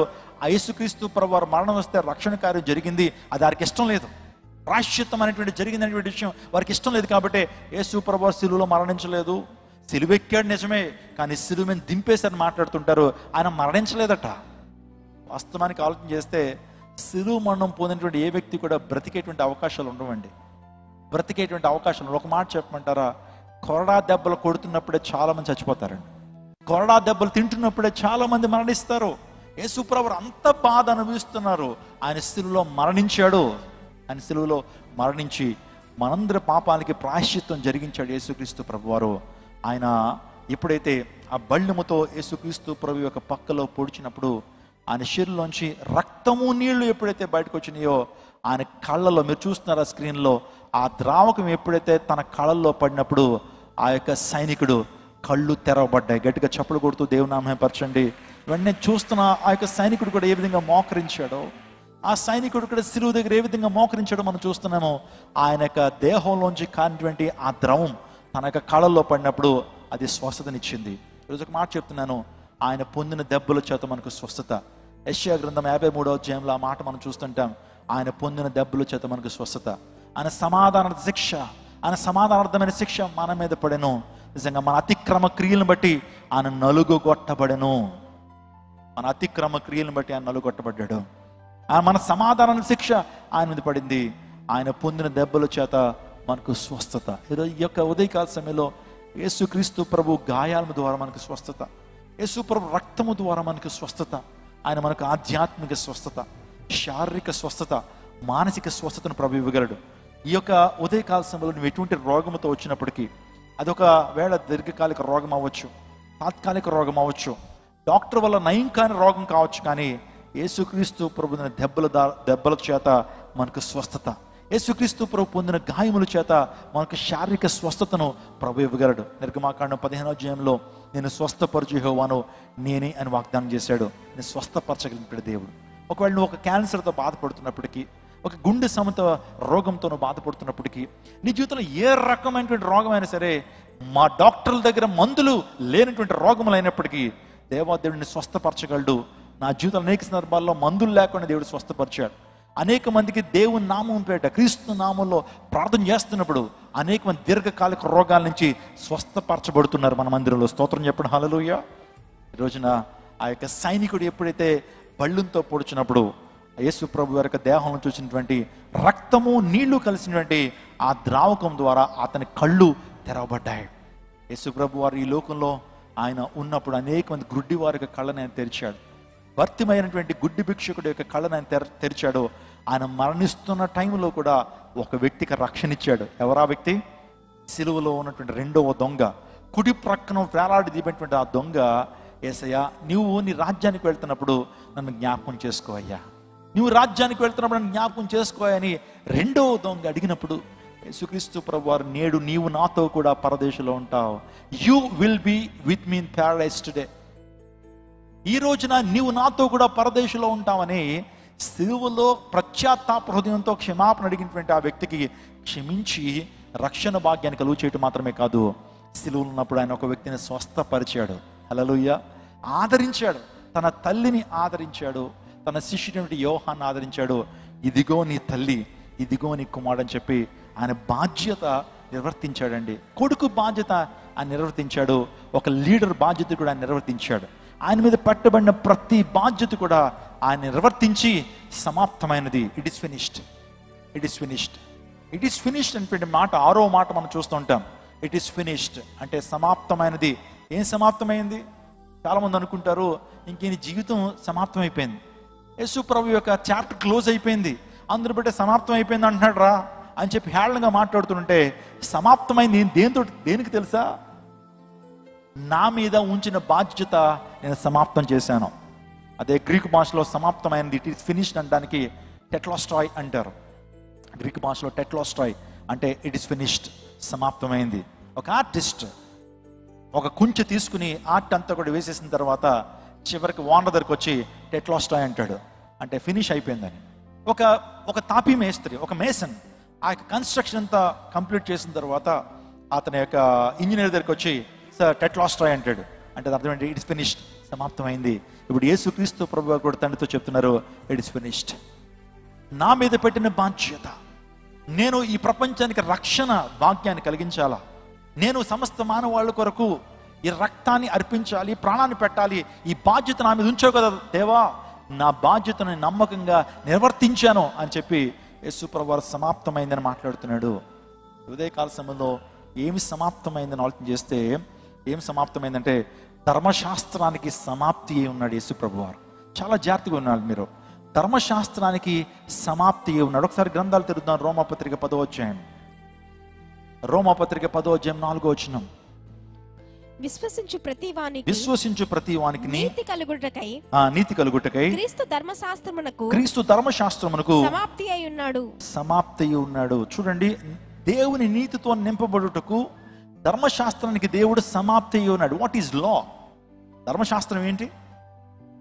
ధర్మశాస్త్రం ఏంటి? అప్పుడు ప్రజలందరూ కూడా లీగలిస్టిక్ క్లైమేట్లో ఉన్నారండి. వాస్తవానికి ప్రతి ఒక్కరిది ఏంటంటే ధర్మశాస్త్రాన్ని అనుసరించి ధర్మశాస్త్రం చేస్తున్న విధులు పాటించి రక్షణ పొందుకోవాలి. లీగలిస్టిక్ క్లైమేట్లో ప్రతి ఒక్కరి భావన అదే. రక్షణ పొందటానికి, మేము పాపక్షమాపణ పొందడానికి దాన ధర్మాలు చేయాలి, భక్తి కార్యక్రమాలు చేయాలి, ఆ తర్వాత అనేకమైనటువంటి గొప్ప కార్యాలు, పుణ్యకార్యాలు చేయాలి, నది స్నానాలు చేయాలా, ఆ తర్వాత తపాలు, వ్రతాలు, జపాలు ఇవన్నీ కూడా చేయాలి. ఈ యొక్క ధర్మశాస్త్ర సంబంధమైనటువంటి కార్యాలు చేస్తే రక్షించబడతామనేటువంటి ఆ ఉద్దేశంతో లీగలిస్టిక్ థాట్స్ ప్రజల్లో ఉన్నాయి. అనే సందర్భంలో యేసుక్రీస్తు ప్రభువు చెప్తున్నారు, ధర్మశాస్త్ర సంబంధమైనటువంటి పనుల ద్వారా రక్షణ లేదు, ధర్మశాస్త్ర సంబంధమైనటువంటి పనుల ద్వారా రక్షణ లేదు. ధర్మశాస్త్రం ఎలాంటిదో తెలుసండి? ఒక అద్దం లాంటిది. గత వారం ధర్మశాస్త్రాన్ని నేను థర్మామీటర్తో పోల్చాను. మనకి జ్వరం వచ్చినప్పుడు డాక్టర్ దగ్గరికి వెళ్ళగానే ఏం పెడతారు? మన నోట్లో ఓ పొలమొక్క పెడతారు. ఏంటది? థర్మామీటర్. థర్మామీటర్ని మన నోట్లో పెట్టిన తర్వాత ఒక 5 నిమిషాల తర్వాత తీసి ఇలా చూస్తాడు. ఆ థర్మామీటర్లో మనకి ఎంత ఫీవర్ ఉందో, ఎంత జ్వరం ఉందో తెలుస్తుంది. ఇప్పుడు ఒక సూటి ప్రశ్న అడుగుతున్నాను, ఆ థర్మామీటర్ మన జ్వరం తగ్గిస్తుందా? థర్మామీటర్ నోట్లో పెట్టుకోవడం ద్వారా జ్వరం తగ్గిపోద్దా? జ్వరం ఉందా లేదా, జ్వరం ఎంత ఉందా అనేది చెప్పేటువంటి థర్మామీటర్. ధర్మశాస్త్రం కూడా అలాంటిదే. ధర్మశాస్త్రం కూడా మనం పాపులమా కాదా, మనలో పాపం ఉందా లేదా అనేటువంటి విషయాన్ని తెలియచేసే ధర్మశాస్త్రం. ధర్మశాస్త్రం ఒక మనిషిని రక్షించలేదు, ఒక మనిషిని పాపం నుంచి విడుదల చేయలేదు. ఇంకో మాటలో చెప్పాలంటే ధర్మశాస్త్రం ఒక అద్దం లాంటిది. గోతులో ఒక వ్యక్తి పడిపోయాడు, మనం తీసుకెళ్ళి ధర్మశాస్త్రాన్ని తీసుకెళ్ళి ఇలా చూపించామనుకోండి, వాడికి తెలుస్తుంది నేను గోతులో ఉన్నానని. ధర్మశాస్త్రం అర్థం లాంటిదని చెప్పాను కదా, ఒక గోతులో పడిపోయిన విషయం తెలుస్తుంది. గోతులో పడిపోయిన వ్యక్తికి ఎవరు కావాలి తెలుసా? రక్షకుడు కావాలి, ధర్మశాస్త్రం కాదు. ఆ టైంలో ధర్మశాస్త్ర సంబంధమైనటువంటి ఆ కార్యాలు చేయడం ద్వారా మనిషికి రక్షణ అనుకుంటూ ఉండేటువంటి వారు. ధర్మశాస్త్రం నెరవేరిస్తే మాకు రక్షణ, ధర్మశాస్త్రం నెరవేరిస్తే పాపక్షమాపణ అనుకునేటువంటి వారు. బట్ ఎవరు ఇచ్చారు? ఎందుకు ఇచ్చారు ధర్మశాస్త్రం? Why did law has been given? ఎందుకు ధర్మశాస్త్రం ఇవ్వబడింది? Why did God give us law? ఎందుకు ధర్మశాస్త్రం ఇచ్చాడంటే మానవ స్థితిని చూపించగలిగింది ధర్మశాస్త్రం. మానవుని యొక్క పాపం స్థితిని చూపించగలిగింది. ఆలోచన చేయండి. చాలా సందర్భాల్లో చెప్తున్నాను, అదేంటంటే ఈ ప్రపంచానికి చాలా మంది వచ్చారు, గోతులో, పాపం అనే గోతులో పడిపోయిన వ్యక్తికి సూక్తులు చెప్పారు. ఏం చెప్పారు? పాపలు ఉన్న వ్యక్తికి అన్ని మతాలు సూక్తులే చెప్తాయండి, మంచి సూక్తులే. ఏ మతం కూడా చెడు ఏం చెప్తుందండి? అన్ని మతాలు మంచి చెప్తుంది, అన్ని మతాలు మంచి సూక్తులే చెప్తుంది. కానీ యేసుక్రీస్తు ప్రభు అంటే ఈ మార్గం సూక్తులతో పాటు సూత్రం కూడా వేసింది. స్తోత్రం చెప్పడం హల్లెలూయా. గోతులోకి వెళ్ళినటువంటి వ్యక్తికి మన సూక్తుల వల్ల ఆడు బయట రాలేడు. లేకపోతే మన ఎంబీబీఎస్ కోర్స్ తీసుకెళ్ళి గోతులో పడిపోయిన వ్యక్తికి ఆ కోర్స్ అంతా వాడికి వినిపించడం ద్వారా వాడు బయటికి రాలేడు. అర్థమవుతుందండి? గోతులో ఉన్నటువంటి వ్యక్తికి నీతి సూత్రాలు చెప్పడం ద్వారా గోతులోంచి బయటికి రాలేడు. అబద్ధం ఆడరాదు, నరహత్య చేయరాదు, పొరుగు వాంది ఏది ఆశించరాదు, మంచిగా బ్రతకాలి, ప్రేమగా బ్రతకాలి, నీతిగా బ్రతకాలి అని చెప్పి గోతులో ఉన్నటువంటి వ్యక్తికి ఎన్ని సూక్తులు చెప్తే బయటకు వస్తాడో. ఈరోజు మతాలు అవే చేసినాయి. మనిషి పాపం అనే గోతులో పడిపోతే సూక్తులు చెప్పారు. కానీ యేసు ప్రభువు వారు సూక్తులతో పాటు సూత్రం వేశాడు. ఆ సూత్రమే సిలువ అనే సూత్రం. గట్టిగా చప్పలు కొడుతూ దేవుని నామముపరచండి. ఆ సిలువ అనే సూత్రం వేసి మనిషి పాపం నుంచి బయటికి రావడానికి దేవాదేవుడు ఒక మార్గాన్ని తెరిచాడు.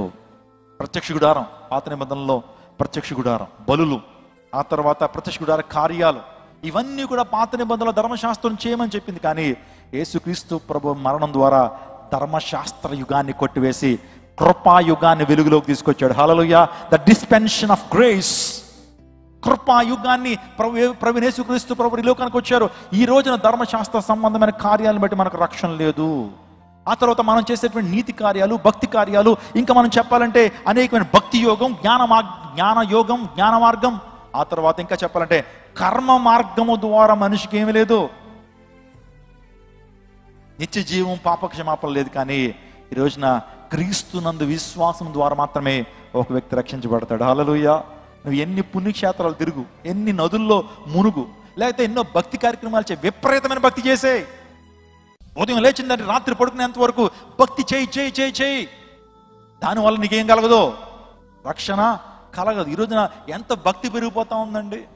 కొన్ని మాసాలు వచ్చినాయంటే ఎంత భక్తి, ఉదయకాలమే లేస్తా ఉన్నారు, ఆ నదుల దగ్గరికి వెళ్ళి చన్నీళ్ళు స్నానం చేస్తూ ఉన్నారు. ఎందుకో తెలుసా? వారి ఉద్దేశం ఏంటి తెలుసా? భక్తి చేస్తే మాకు రక్షణ కలుగుతుందని. మాకు తోచినంత, మాకు కెపాసిటీకి మించి మేము భక్తి చేస్తే మాకు రక్షణ కలుగుతుందని ఎంతోమంది భక్తి చేస్తున్నారు. భక్తి మార్గం ద్వారా ఒక వ్యక్తికి ఏం కలగదు?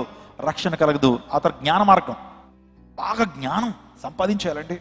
దైవిక జ్ఞానం సంపాదిస్తే, మంచి జ్ఞాన పండితులు అయిపోతే రక్షణ కలుగుతుందని చాలామంది యొక్క జ్ఞాన మార్గాన్ని యోచిస్తారు. 3 మార్గాలు ఉంటాయి కదండి. భక్తి యోగం ఒకటి, జ్ఞాన మార్గం ఒకటి, కర్మ మార్గం. ఈ 3 పాటిస్తారు చాలామంది దీని ద్వారా. అంటే కర్మ మార్గం ఏంటంటే పుణ్యం చేసేయాలి. ఏం చేయాలా? మనం పాపం చేసాం, ఆ పాపానికి బదులుగా పుణ్యం చేయాలని చెప్పి పుణ్యకార్యాలు చేస్తూ ఉంటారు, చారిటీస్ చేస్తూ ఉంటారు, అనేక దానాలు చేస్తుంటారు. వస్త్రదానం, కన్యాదానం, భూదానం, గోదానం, ఇలాంటి దానాలు చేయడం ద్వారా మాకు మోక్షం వస్తుంది అనుకుంటారు. నో, మనం చేసేటువంటి భక్తి కార్యక్రమాలు, నీతి కార్యాలు దేవుని దృష్టిలో మురికి గుడ్డలు లాంటివి. ఆ నీతితో పోలిస్తే మన నీతి మురికి గుడ్డ లాంటిది. కానీ ప్రభు అంటున్నాడు, మీరు విశ్వాసం ద్వారానే మీరు రక్షించబడతారు. You are saved by the faith which is upon Jesus. యేసుక్రీస్తు ప్రభు విశ్వాసం ద్వారానే మన నీతిమంతులుగా మార్చబడతాం. అందుని బట్టి దేవుడు ఏమని తెలుసా? ధర్మశాస్త్ర సంబంధమైనటువంటి ఆ యొక్క పరిస్థితులకి సమాప్తి చేసి ఆయన కృపాయుగాన్ని వెలుగులో తీసుకొచ్చాడు. అంటే ధర్మశాస్త్ర యుగాన్ని సమాప్తం చేశాడు. స్తోత్రం చెప్పండి హల్లెలూయా. ఇంకా ధర్మశాస్త్రం ఉండక్కర్లేదమ్మా. ఇంకా ధర్మశాస్త్రాన్ని వేలాడబడుకుని జీవిస్తున్నావా? ఇంకా విశ్రాంతి దినమని శనివారం ఆరాధించాలని విశ్రాంతి దినాన్ని పట్టుకున్నావా? ఇంకా సున్నతి కావాలని చెప్పి ధర్మశాస్త్రాన్ని పట్టుకున్నావా? ధర్మశాస్త్రంలో పండుగలను పట్టుకుంటూ ఆ పండుగలను ఆచరించడానికి ఇష్టపడుతున్నావా? దేవుడు కృపాశాస్త్రం వెలుగులో తీసుకొచ్చాడు. ధర్మశాస్త్రానికి సమాప్తిని పలికాడు ఆయన. అర్థమవుతుందా? ఇంకా చాలా మంది క్రైస్తవులు ధర్మశాస్త్రం అనుసరిస్తూ ఉన్నారు. ధర్మశాస్త్ర పండుగలు ధర్మశాస్త్ర పండుగలను ఆచరిస్తూ ఇంకా వాటి యందు విశ్వాసం ఉంచుతున్నారు. ధర్మశాస్త్రం నీకేమివ్వలేదు, రక్షణ ఇవ్వలేదు. నువ్వు పాపివా కాదు అని చెప్పడం మాత్రమే ధర్మశాస్త్రం ఒక అర్థం లాంటిది. అర్థమవుతుందా? ఈ యొక్క ఉదయకాల సమయంలో ఒక మాటను చెప్పినామండి.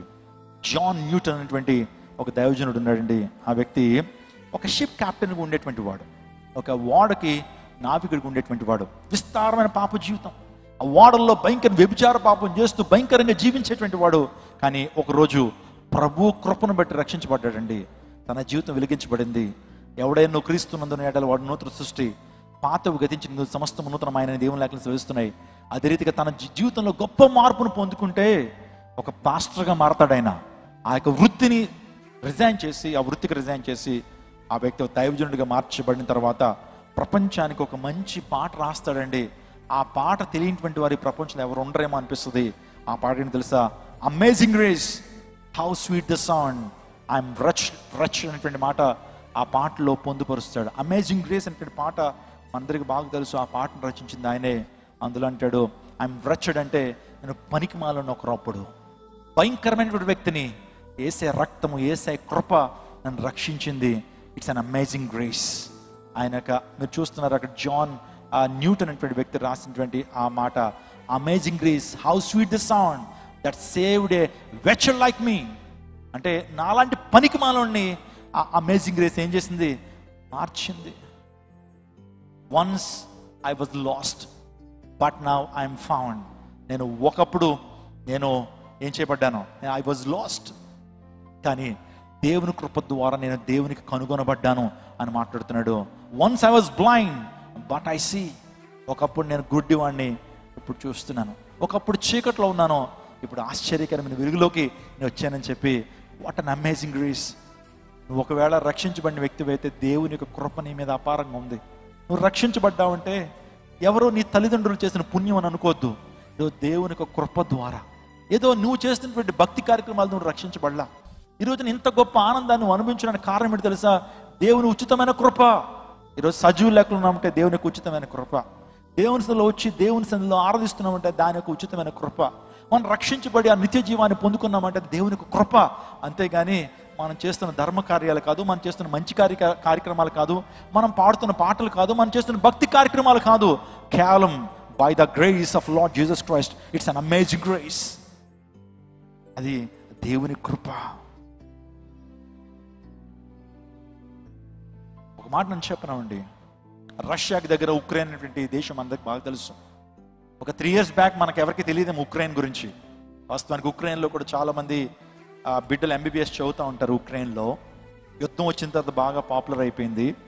ఆ ఉక్రెయిన్ దేశంలో ఒక అమ్మాయికి ఒక విచిత్రమైన వ్యాధి వచ్చిందండి. ఒక విచిత్రమైన వ్యాధి వచ్చింది. ఆ వ్యాధి వస్తే డాక్టర్ దగ్గర తీసుకెళ్తే ఈ వ్యాధికి మందు ఏంటో తెలుసండి? ఆల్రెడీ ఆ వ్యాధి వచ్చినటువంటి వ్యక్తి యొక్క శరీరంలో ఉన్నటువంటి యాంటీబాడీసే ఈ అమ్మాయికి మెడిసిన్ అన్నారు.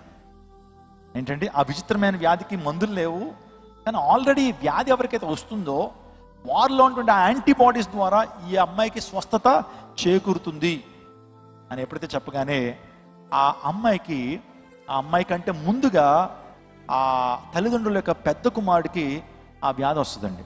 ఆ టైంలో స్వస్థపరచబడతాడు. స్వస్థపరచబడిన తర్వాత 8 years ఉంటాయి మా బాబుకి. డాక్టర్స్ వీళ్ళు అడిగారు, బాబు మీ చెల్లికి యాంటీబాడీస్ని ఇస్తావా?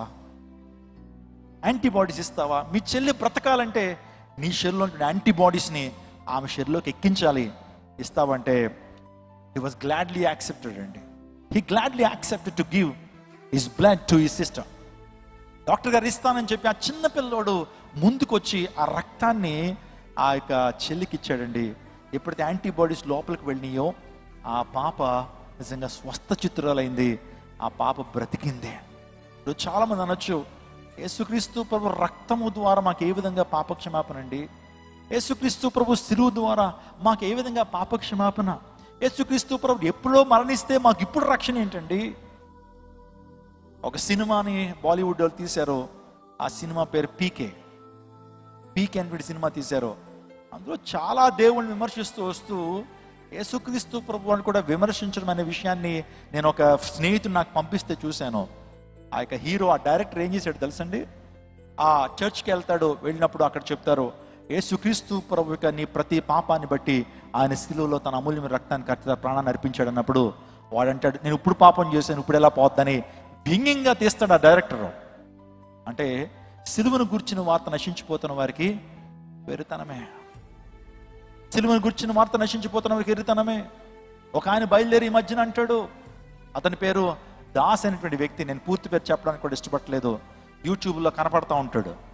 ఆ వ్యక్తి అంటాడు, మా వాళ్ళు చూడండి ఆ తర్వాత మంచి మంచి ఆయుధాలు పట్టుకుని ఉంటారు, కానీ యేసుక్రీస్తు ప్రభు చేతులు ఏముండవు, ఇలాంటి ఒక అడ్డుగొడ్డ వేసుకుంటాడు, ఆయన చున్నీ అట, ఇలాంటి అడ్డుగుడ్డ వేసుకుంటాడు.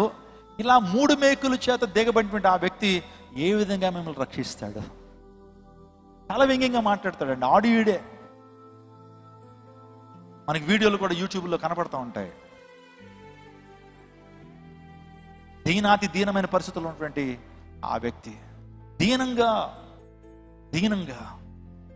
చచ్చిపోవడానికి సిద్ధంగా ఉంటూ దీనంగా దాహం అని అరుస్తున్న వ్యక్తి ఏ విధంగా రక్షించగలుగుతాడు మిమ్మల్ని? 3 మేకులు తీసుకున్నటువంటి వాడు మిమ్మల్ని ఏ విధంగా రక్షిస్తాడు అనేటువంటి వ్యాఖ్యలు మనం చూస్తా ఉన్నప్పుడు నిజంగా సిలువను గుర్చిన వార్త నశించిపోతున్న వారికి వెరితనమే. తనకు అర్థమైంది అదే, పీకే డైరెక్టర్కి అర్థమైంది అదే. ఎందుకు తెలుసా? సిలువను గుర్చిన వార్త నశించిపోతున్న వారికి వెరితనమే, కానీ రక్షించబడుతున్న మనకు దేవుని శక్తి. మలుకుని పేతురు కత్తితో ఏమండి ఒక వేటు వేసేటప్పటికి చెవి తెగిపోద్ది.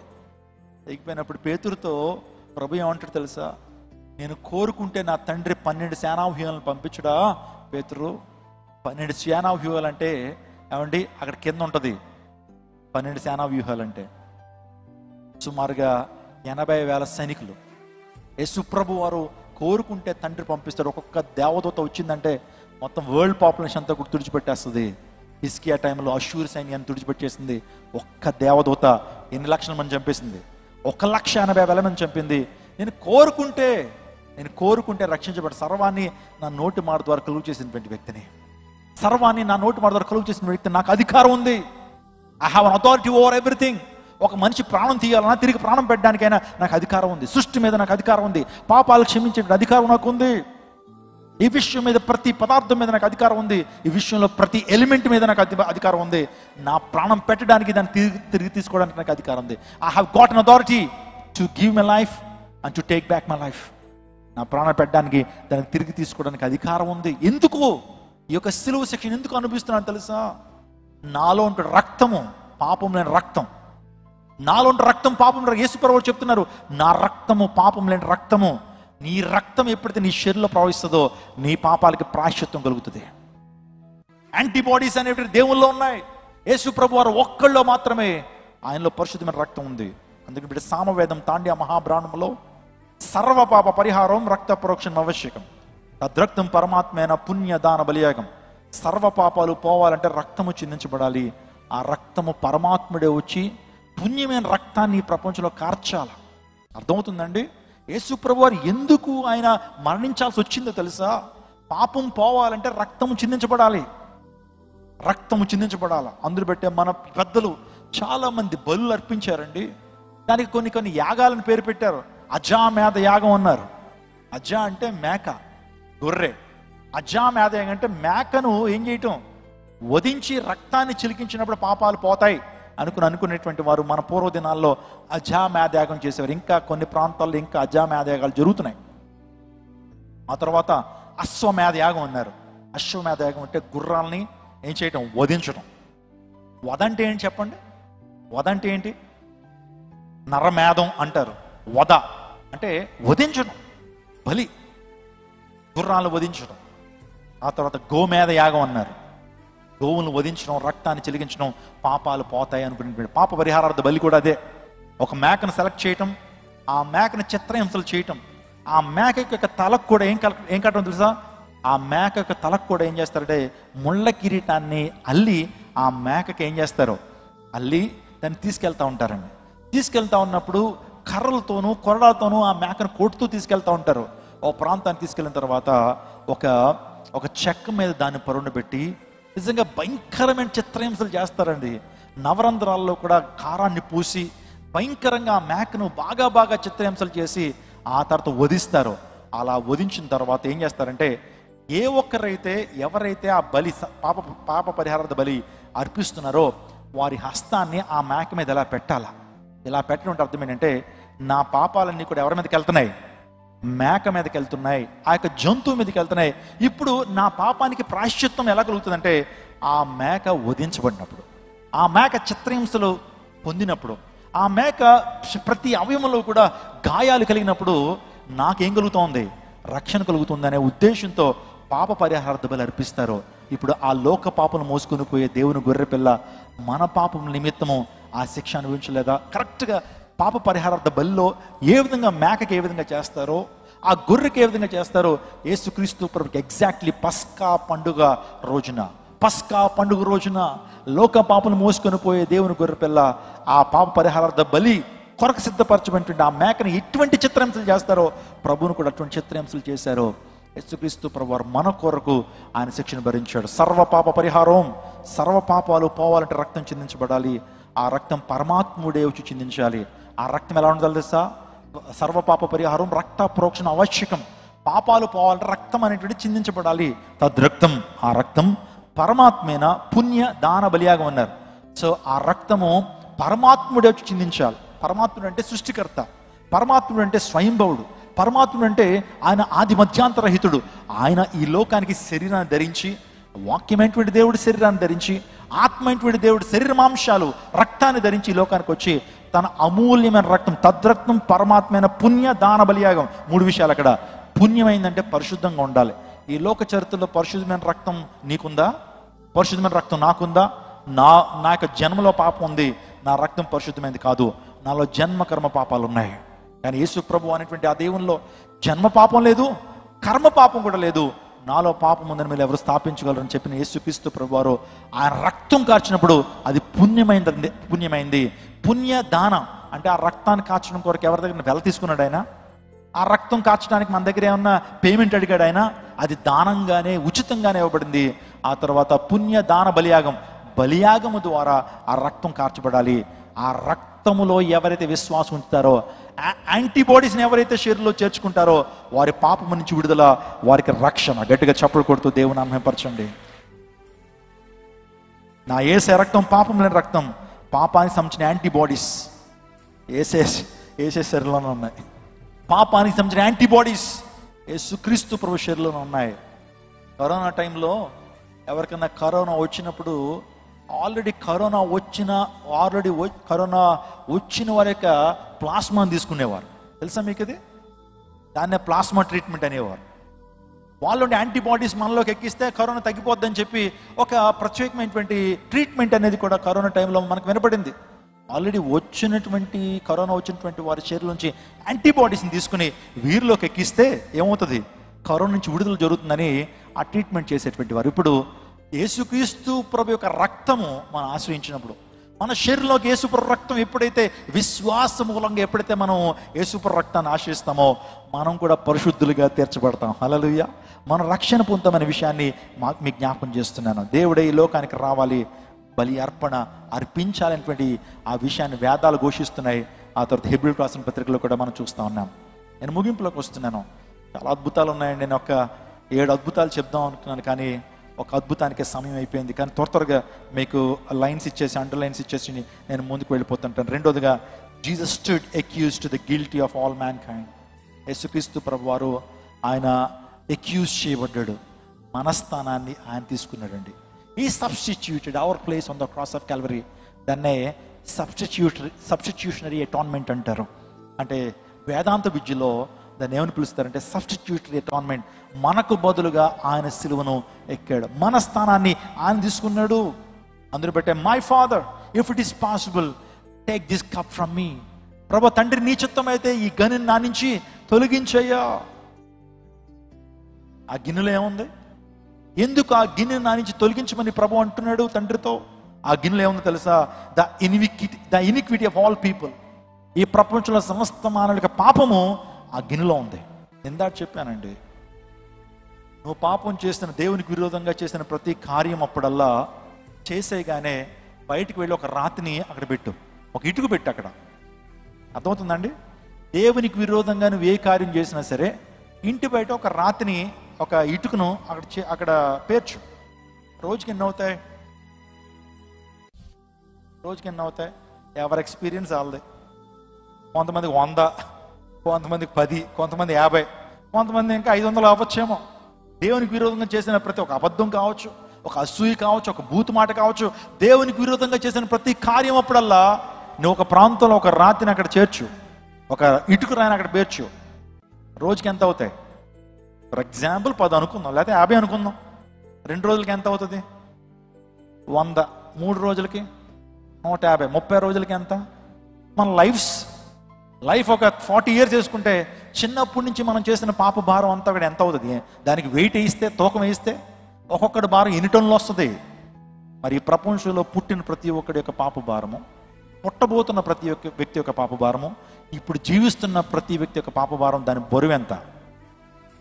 ఆ బరువు, పాప బరువు అంతా కూడా ఆ గిన్నెలో ఉంది. ఇప్పుడు మనుషులు చేసిన పాపం అంతా కూడా ఆ గిన్నెలో ఉంటే దాన్ని త్రాగటం, దాన్ని స్వీకరించటం, ఆ పెయిన్ అనుభవించడం, దాన్ని ప్రక్షాళన చేయటం అంత ఈజీ కాదు. అందుని బట్టి నీ చిత్తం అయితే ఈ గిన్నె నా నుంచి తొలగించయ్యా. యెషయా గ్రంథం 53 జాగ్రత్తగా చదివితే, he was wounded by our transgressions. ఆయన మన సమాధాన శిక్ష ఆయన మీద వేసుకున్నాడు. He substituted our place on the cross of Calvary. ఆయన మనస్థానాన్ని ఆయన తీసుకున్నాడు. ఉదయకాలం నా ప్రియ దైవజనాంగమా, మనం చేసిన తప్పులకై ఆయన ఆ శిలువలో ఆ బాధను అనిపించాడు. చేతులతో మనం చేసినటువంటి ఆ దోష శిక్షలను బట్టి ఆయన చేతులకి శీల కొట్టబట్టాయి. తలంపులతో చేసిన పాపాన్ని బట్టి ఆయన తలకు ముళ్ళ కిరీటం గుచ్చబడింది. ముళ్ళ కిరీటం అంటే మీరు ఏమనుకుంటున్నారు తెలుసా? సరదాగా మేకప్ కోసం పెట్టారేమో అనుకోవద్దు. ఎగ్జాక్ట్లీ ఆ ముళ్ళు 3 నుంచి 4 అంగుళాలు ఉంటాయండి. ఆ ముళ్ళు యొక్క సైజు మీరు చూస్తున్నారు ఇక్కడ. ఆ ముళ్ళు 3 నుంచి 4 అంగుళాలు ఉంటాయి.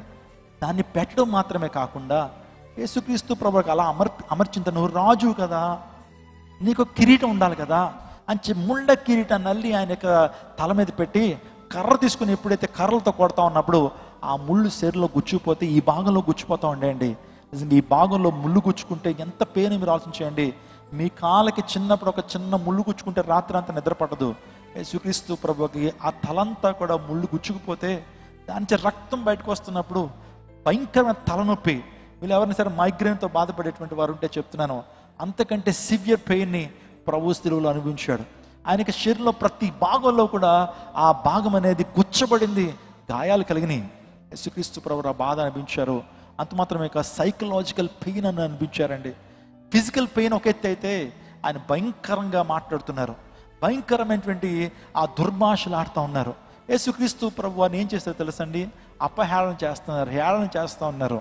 సో ఆయన ముఖం మీద గుడ్డ కప్పి పిడుగుత్తులతో పటాపటామని కొట్టి, ఇప్పుడు ఎవరు గుద్దారో ప్రవచిస్తావా, నువ్వు గొప్ప దేవుడు కదా, ఇప్పుడు ఎవరు గుద్దారో ప్రవచించని చెప్పి ముఖానికి ముసుగేసి ఆ ముసుగులో కొట్టి అంటున్నారు, ప్రవచించు అని హేళనగా మాట్లాడుతుంటే ఆ పెయిన్. ఆ తర్వాత ఆయనతో పాటు ఎవ్వరు లేరండి, నా అనుకున్నటువంటి ఎవ్వరు లేరు అక్కడ. శిష్యులందరూ కూడా విడిచిపెట్టేశారు. ఆ సమయంలో ఎంతో ఎంతో వేదన అనిపిస్తున్నటువంటి ఆ పరిస్థితుల్లో ఆయన మనస్థానాన్ని ఆయన తీసుకున్నాడు. కాబట్టి ఈ ప్రేమను ఒక్కసారి నువ్వు ఆలోచన చేస్తావా? అన్యాయపు తీర్పు తీర్చబడ్డాడండి ఆయన.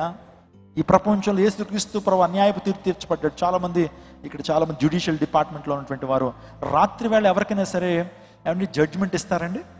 రాత్రి వేళ తీర్పులు జరుగుతాయా? ఎక్కడైనా సరే ఈ ప్రపంచంలో రాత్రి వేళ తీర్పులు జరగవు.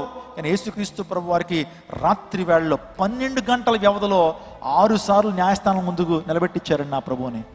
12 గంటల్లో, just span of 12 years Jesus stood 6 times at courts. కోర్టుల ముందు, న్యాయస్థానాల ముందు 12 గంటల్లో 6 సార్లు నిలబెట్టించారు. ఈ ప్రపంచంలో ఏ నేరస్తుడైనా సరే అలా చేస్తారా? ఒక కేసు అయిపోగానే వాయిదా అంటారు, మరలా 3 నెలలు 4 నెలలు అంటారు. కానీ 12 గంటల్లో 6 సార్లు న్యాయస్థానం ముందు నిలబడినటువంటి వాడు నా ప్రభువైన యేసుక్రీస్తు ప్రభువారు అన్యాయపు తీర్పు తీర్చబడ్డాడు. కైపా దగ్గర, అన్నా దగ్గర, సన్హెద్రిన్ దగ్గర, పిలాతు దగ్గర, హేరోద్ దగ్గర ఏమంటే తిప్పుతా ఉన్నారండి ఆ రోజు రాత్రి అంతా కూడా. అప్పటికే ఆయన శరీరంలోంచి భయంకరమైన రక్తం బయటకు వచ్చింది తెలుసండి. గెత్సెమనే తోటలో ఆయన వేదన చెందుతున్నప్పుడు శరీరంలోంచి చెమటకు బదులుగా రక్తం బయటకు వచ్చింది. సైంటిఫిక్ పరిభాషలో హెమటోహైడ్రోసిస్ అని పిలుస్తారు. ఒక వ్యక్తి అక్యూట్ పెయిన్ అనిపిస్తున్నప్పుడు, అక్యూట్ ఫియర్, ఆ తర్వాత ఒక ఎక్స్ట్రీమ్ యాగనీ, ఒక రకంగా చెప్పాలంటే విపరీతమైన బాధ అనిపిస్తున్నప్పుడు మనుష్యుల్లోంచి ఆ యొక్క దేహంలోంచి ఏమొస్తుంది తెలుసండి? రక్తం బయటకు వస్తుంది. అక్యూట్ ఫియర్ వల్ల మన శరీరంలో క్యాపిలర్ వెసల్స్ అని ఉంటాయి. అంటే క్యాపిలర్ వెసల్స్ అంటే రక్తనాళాలు. అవి చెమట ఈ యొక్క మజిల్ కింద ఉంటాయండి, అవి క్యాపిలర్ వెసల్స్ అని. ఎప్పుడైతే ఆ క్యాపిలర్ వెసల్స్ బాగా రప్చర్ అవుతాయో అక్కడి నుంచి ఏమొచ్చేస్తుందంటే రక్తం బయటకు వచ్చేస్తుంది. It has proven. మీలో చాలా మంది అనుకోవచ్చు, స్వేద గ్రంథుల నుంచి రక్తం ఏ విధంగా బయటకు వస్తుంది పాస్టర్ గారు? It has proven in India as well. ఇండియాలో కూడా ఒక బాబుకి అటువంటి ఆ యొక్క స్వెట్ గ్లాండ్స్ లోంచి, ఆ యొక్క స్వేద గ్రంథుల్లోంచి రక్తం బయటకు వచ్చినటువంటి చరిత్రలు మనకు తెలుసు. యేసుక్రీస్తు ప్రభువారు ఆ రోజు అంతా వేదన చెందితే ఆ క్యాపిలరీ వెజల్స్, ఆ బ్లడ్ వెజల్స్ ఎప్పుడైతే రప్చర్ అయిపోతాయో దాని నుంచి బ్లడ్ వస్తుంది. ఇంకా ఎక్కువ వచ్చింది అనుకోండి, మనిషి చచ్చిపోయేటువంటి అవకాశాలు కూడా ఉంటాయి. ఆ రాత్రి తన దేహంలో శరీరంలో ఉన్నటువంటి ఆ లవణాలన్నీ బయటకు వచ్చేసినాయి. స్వెట్, ఆ తర్వాత రక్తం బయటకు వచ్చేసిందో బాడీలో ఇంకేమీ లేదండి. రాత్రి అంతా నిద్ర లేదు, ఆ రాత్రి అంతా తిప్పుతా ఉన్నారు. భయంకర ఫీవర్ ఉంది ప్రభువుకి. ఆ టైంలో అన్యాయపు తీర్పు తీరుస్తూ ఉన్నారు. సో కైపా కావచ్చు, అన్నా కావచ్చు, యేసుక్రీస్తు ప్రభు అని చాలా పరుషమైనటువంటి మాటల చేత బాధించబడతా ఉన్నారు. అంత మాత్రమే కాదు, ఇంకోటి చెప్పమంటారా? అన్యాయపు తీర్పు పొందాడని ఎలా చెప్పగలరంటే కనుక, ధర్మశాస్త్ర ప్రకారము పస్కా పండుగ రోజున ఎవరికి తీర్పు తీర్చకూడదు. ఆ రోజు ఏంటది? పస్కా పండుగ. యూదులకి పస్కా పండుగ రోజున కోర్ట్ హాలిడే. ఏ ఒక్కరికి తీర్పు తెచ్చకూడదు. మీరు ఒక విషయం జాతకాలు అపోస్తుల కార్యక్రమంలో పేతురు ఆ రోజు చెరసాలలో ఉండడానికి కారణం ఏంటి తెలుసా? దానికంటే ముందుగా యాకోబుని చంపేస్తారు. కానీ పేతుర్ని చంపకుండా అలా ఎందుకున్నా తెలుసా? పస్కా పండుగని చెప్పి జైల్లో ఉంచారు. నేను యేసుక్రీస్తు ప్రభు వారికి పస్కా పండుగను చూడకుండా ధర్మశాస్త్రానికి విరుద్ధంగా ధర్మశాస్త్ర ఉపదేశకులు ఆ అన్యాయపు తీర్పు తీర్చి, తప్పు చేసింది ఎవరు? వాస్తవానికి లా అగేన్స్ట్గా ఉన్నటువంటి వారు. కానీ యేసుక్రీస్తు ప్రభు వారు నువ్వు ధర్మశాస్త్రానికి వ్యతిరేకంగా మాట్లాడుతున్నావు అని చెప్పి ఆయన మీద నేరారోపణ చేశారు. వాస్తవానికి ధర్మశాస్త్రానికి వ్యతిరేకంగా ప్రవర్తించింది వాళ్ళు. అర్థమవుతుందా? ఇంకా మూడుగా చెప్పాలంటే సన్హెద్రిన్ ప్రకారము, నేను చెప్పాను సన్హెద్రిన్ అని ఒక సభ ఉంటుంది. అందులో ఏం చేయాలంటే ఒక వ్యక్తికి మరణశిక్ష విధించాలి అంటే, యూదా మతాచారుల ప్రకారము ఒక వ్యక్తికి మరణశిక్ష విధించాలంటే అందరి వ్యక్తులకు సంతకాలు కావాలి. నో సైన్స్, ఎవరి సంతకాలు లేవు. అన్నా కైపా కొంతమంది పెట్టేశారు, అంతే. పెట్టేసి యేసుక్రీస్తు ప్రభువుకు మరణశిక్ష వేశారు. ప్రజల కేకలే సంతకాలుగా భావించారు వాళ్ళు. అంత మాత్రమే కాదు, ఒకవేళ నేరం రుజువే మరణశిక్ష విధించబడితే కనీసం ముద్దాయికి 1 రోజు కానీ 2 రోజులు కానీ గడువు ఇవ్వాలండి. ఎందుకు తెలుసా? He has to prepare for this death. అతని మరణానికి ప్రిపేర్ అవ్వాలి. ఏమండి, ఉరిశిక్ష విధిస్తారు, వెంటనే కోర్టుని తీసుకెళ్ళి ఉరివేస్తారండి? కోర్టు నుంచి అలా తీసుకెళ్ళి ఉరివేస్తారా? ఒక స్పాన్ ఉంటుంది, 30 days 40 days. ఎందుకంటే he has to prepare for his death. అతని మరణానికి సిద్ధపడాలి సైకలాజికల్గా అని టైం ఇస్తారు. కానీ ప్రభుకి ఏమైనా టైం ఇచ్చారా? ఇవన్నీ అన్యాయపు తీర్పులు కాదా? యేసుక్రీస్తు ప్రభు వారు యెషయా గ్రంథం 53 చెప్పినటువంటి అన్యాయపు తీర్పు నొందుతాడనేటువంటి విషయం రాయబడితే ఇది అన్యాయపు తీర్పు కాదా? 1 రోజు రాత్రిలో, అది పస్కా పండుగ రోజున అన్యాయపు తీర్పు తీర్చారు. మాటలు చెప్పాలంటే ఈ యొక్క మానవ చరిత్రలో ఎంత భయంకర నేరస్తుడైనా సరే రాత్రి వేళల్లో ఆ న్యాయస్థానం ముందు నిలబెడతారా? ఎంత ఘోరమైనటువంటి ఆ నేరస్తుడైనా సరే, క్రిమినల్ అయినా సరే, ఒక రాడికల్, ఒక టెర్రరిస్ట్ అయినా సరే అర్ధరాత్రి వేళ కోర్టులు ఉండవండి. అర్ధరాత్రి వేళ న్యాయస్థానం నిలబెట్టరు. ఆ ప్రభుని నిలబెట్టారు. అన్యాయపు తీర్పు తీర్చబడ్డాడు. ఒకవేళ ఈ ప్రాంతానికి వచ్చి నీవు అన్యాయం చేయబడ్డాను పాస్టర్ గారు, అన్యాయం చేయబడ్డాను, నా తోబుట్టులు నాకు అన్యాయం చేశారు, నువ్వు అంటున్నావా? ప్రభుకు తెలుసు అన్యాయపు తీర్పు తీర్చబడ్డాడు. నీ యొక్క ప్రజకు, ఈ యొక్క సమస్యకు పరిష్కారం ఇవ్వగలడు ఆయన. He had synchronising life. సహానుభావం యేసయ్యకు ఉంది. నువ్వు ఏ బాధ చెప్పు, యేసుక్రీస్తు ప్రభు వారు నీ బాధకు నా దగ్గర సొల్యూషన్ ఎందుకు తెలుసా? I have gone through all this pain in my life. నా జీవితంలో ఆ పెయిన్ నేను అనిపించాను. ఒకవేళ ప్రజలు నీ మీద పుకాలు సృష్టిస్తా ఉన్నారా, నువ్వు చెయ్యని నేరానికి నీవు చేసావని చెప్పి పుకాలు సృష్టిస్తున్నప్పుడు, అన్న చాలా బాధగా ఉంటుందన్న, మీకు తెలియదన్న, నేను చెయ్యని తప్పుకు అనేక మంది చేసావు అని చెప్పి నా మీద నేరారోపణ చేసి నా మాటలు నెగ్గకుండా వారే నెగ్గేసి నన్ను అలా ఒక దోషిగా నిలబెట్టేశారు అని నువ్వు అంటున్నట్లయితే, దేవాదేవుడికి నువ్వు ఆ సమస్య చెప్తే ప్రభువు నీ సమస్యకు పరిష్కారం ఇవ్వగలడు. ప్రతి సమస్యకండి, యేసయ్యా నాకు దాహం వేస్తుందయ్యా, దాహం అంటే ఏంటో తెలుసా నీకంటే ప్రభు అంటాడు, అంత వేదన చెందుతున్నటువంటి నేను, సిలువలో ఆ బ్లడ్ అంతా కూడా పోయింది, బాడీలో ఉన్నటువంటి ఆ సాల్ట్ అంతా పోయింది, వాటర్ అంతా పోయింది, ఇంకా లేదేది, కొంచెం నీళ్లు తాగాలనిపించింది, దాహం అంటుంటే ఆ కర్రడు కట్టినటువంటి రూత్లెస్ సోల్జర్స్ ఒక కర్రకి చెరక అందించి ఒక యాసిడ్ నా యొక్క నోటికి అందించారు. తాగలేదు నేను.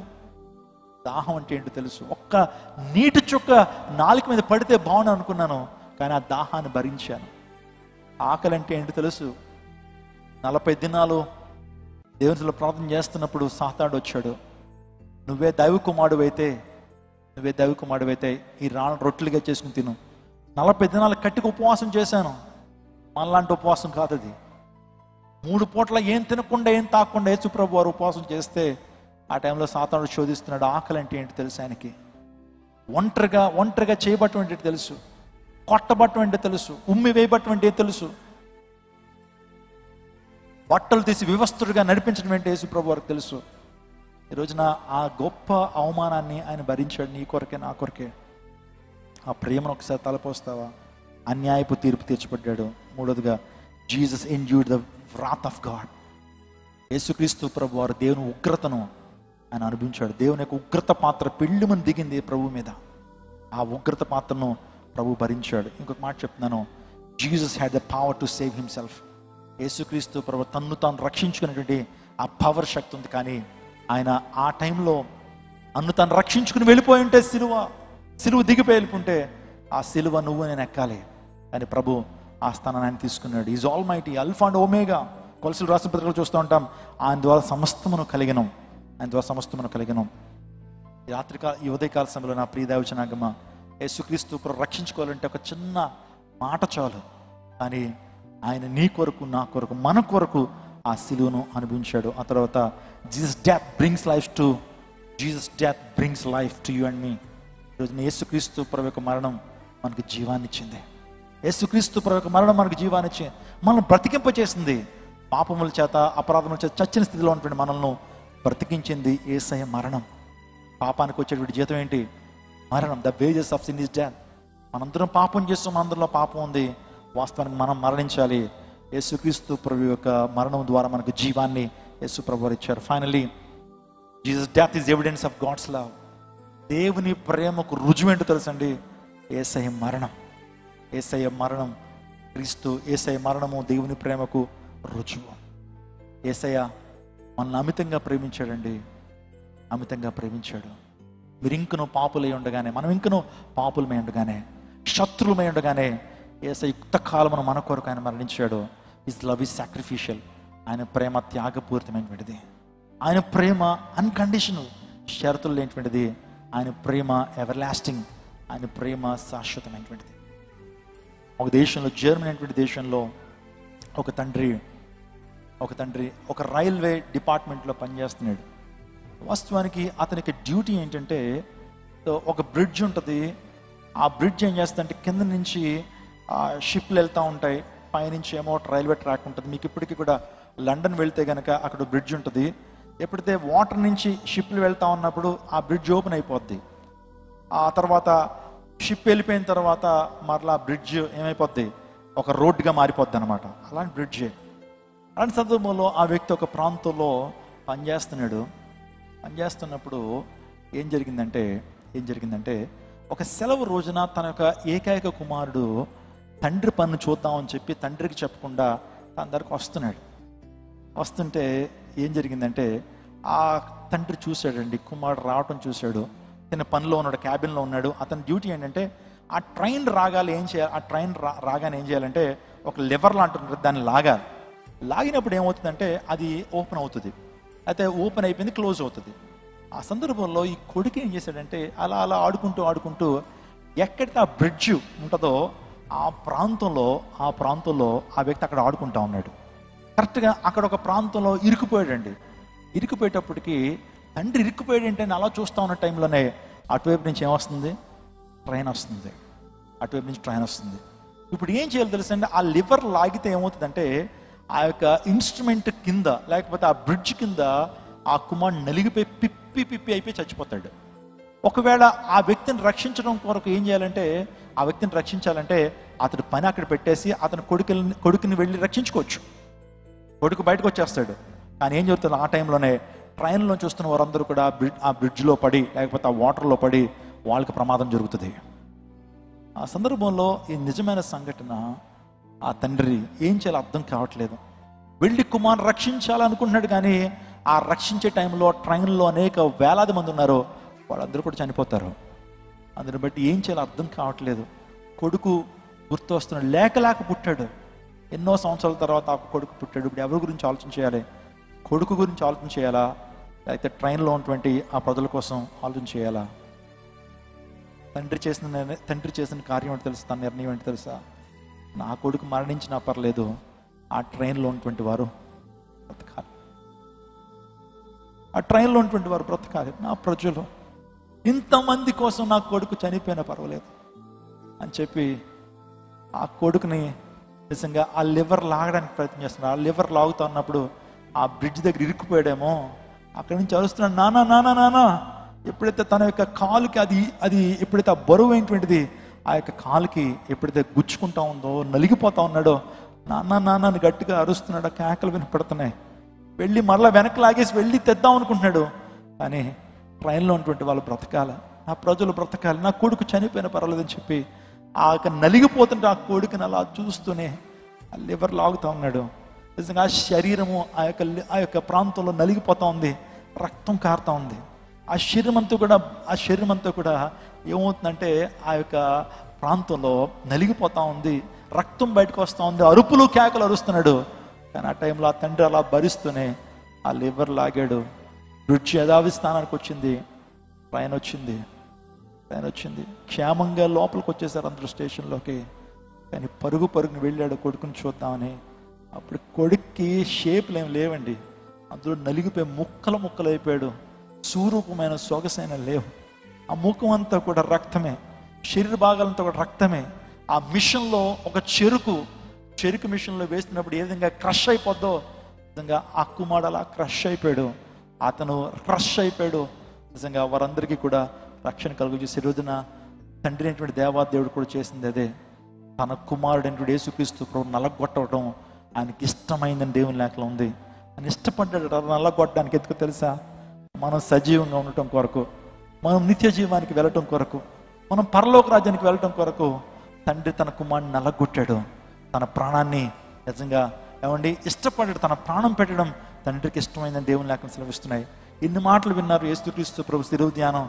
కొన్ని విషయాల మాటలు నేను మీతో చెప్పాను. నేను ఈ రోజున ఇదంతా చేసింది ఎందుకు తెలుసా? ఇంత వ్యధ, ఇంత బాధ, ఇంత యాగని ఎందుకు ప్రభు అనిపించాడు తెలుసండి? నీవు నేను చేసిన పాపాల నిమిత్తము, నీవు నేను చేసినటువంటి భయంకరమైన అవిధేయ క్రియలను బట్టి, నీవు నేను చేసినటువంటి ఆ యొక్క సమాధాన శిక్షను బట్టి ఆయన అలగొట్టబడ్డాడు. ఈరోజున యేసుకు నువ్వు ఏమి ఇవ్వగలుగుతావు? యేసుకు ఏమిస్తే అది ఆయన యొక్క రుణాన్ని తీర్చుకోగలుగుతావు?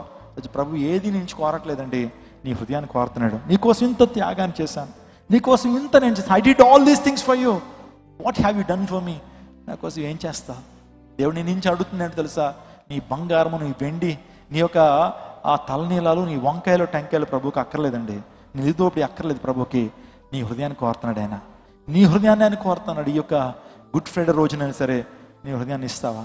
ఇంకెంతకాలం యేసయ్య ప్రేమను తృణీకరిస్తూ, యేసయ్య ప్రేమను ప్రక్కన పెడుతూ, యేసుకు నీ జీవితాన్ని ఇవ్వకుండా ఇంకా లోకంలో జీవిస్తావు? ఈ గుడ్ ఫ్రైడే రోజున దేవుడు నీతో మాట్లాడుతున్నాడు. ప్రభుకి నీ జీవితాన్ని ఇస్తావా? ఆ న్యాయపు తీర్పు పొందింది నీ కొరకే, కొరడా శిక్షలు భరించింది నీ కొరకే, ఆయన ముళ్ళ కిరీటం పెట్టించుకుంది నీ కొరకే, ఆయన శిలువలో నలగొట్టబడింది నీ కొరకే, సిలువలో భయంకరమైనటువంటి ఆ శీల దిగ్గొట్టబడింది నీ కొరకే, కాళ్ళల్లో శీల దిగ్గొట్టబడింది నీ కొరకే. ఇన్ని నీ కొరకు యేసయ్య చేస్తే యేసయ్యకి నీ జీవితాన్ని ఇవ్వలేవా? నీ యొక్క హృదయాన్ని ప్రభువుకి ఇవ్వలేవా? ఈ ఉదయకాల సమయంలో ప్రభువుకి నీ జీవితాన్ని ఇస్తావా ప్రియ సహోదరుడా? నీ మంచి కొరకే ప్రభు చెప్తున్నాడు, నీవు నరకానికి వెళ్ళకూడదని, పాపానికి వచ్చిన శిక్ష అంటే మరణానికి వెళ్ళకూడదనే ఉద్దేశంతోనే ప్రభు ఆ కార్యం చేశాడు.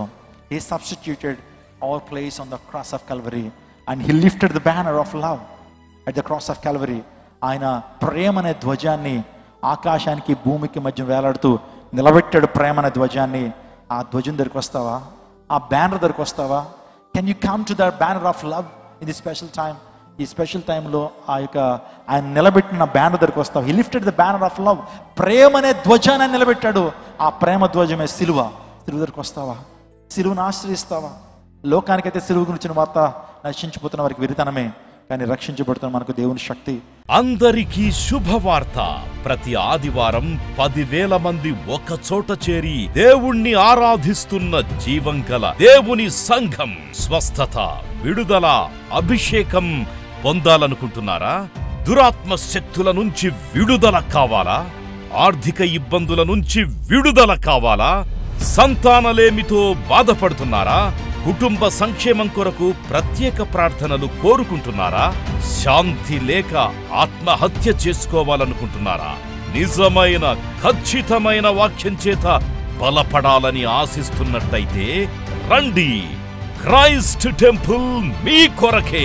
ప్రతి ఆదివారం 4 ఆరాధనలు జరుగుతున్నాయి. మొదటి ఆరాధన ఉదయం 6 గంటలకు, రెండవ ఆరాధన ఉదయం 8 గంటలకు, మూడవ ఆరాధన ఉదయం 10 గంటలకు, నాల్గవ ఆరాధన సాయంత్రం 6:30 జరుగును. స్థలం Christ temple, Mary Stella indoor stadium, Pantakaluva road, NTR circle, Vijayawada. ముఖ్య ప్రసంగికులు ప్రపంచ వ్యాప్తంగా వాక్యమునందించి కోట్లాది మందికి దీవెనకరముగా ఉన్న మన దైవజనులు రెవరెండ్ డాక్టర్ పాల్ ఇమాన్యుయల్ గారు మరియు నిస్సీ పాల్ గారు శక్తివంతమైన సందేశాలను అందించి ప్రతి ఒక్కరి కొరకు ప్రత్యేక ప్రార్థనలు చేయుదురు. హృదయాలను హత్తుకునే అద్భుతమైన స్తుతి ఆరాధన సాక్ష్యాలు, ప్రతి విశ్వాసిపై ప్రత్యేక శ్రద్ధ, గృహ దర్శనాలు, ఇంకా మరెన్నో.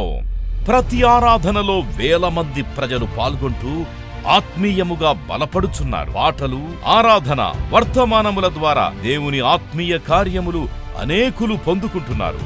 విజయవాడ చుట్టుపక్కల ప్రాంతాల నుంచే కాక 100 కిలోమీటర్ల దూరం నుంచి ప్రజలు వచ్చి ఆత్మీయ మేలులు పొందుచున్నారు. ప్రతి ఆదివారం హోలీ కమ్యూనియన్ సర్వీస్. దూర ప్రాంతము నుండి వచ్చు వారికి ప్రేమ విందు కలదు. కుటుంబాలతో రండి. దేవుడిచ్చే గొప్ప రక్షణ, స్వస్థత, అభిషేకాన్ని పొందుకొనండి. రండి, మీ దుఃఖము నాట్యముగా మార్చబడును. మరిన్ని వివరాలకు సంప్రదించండి 88 6276 777.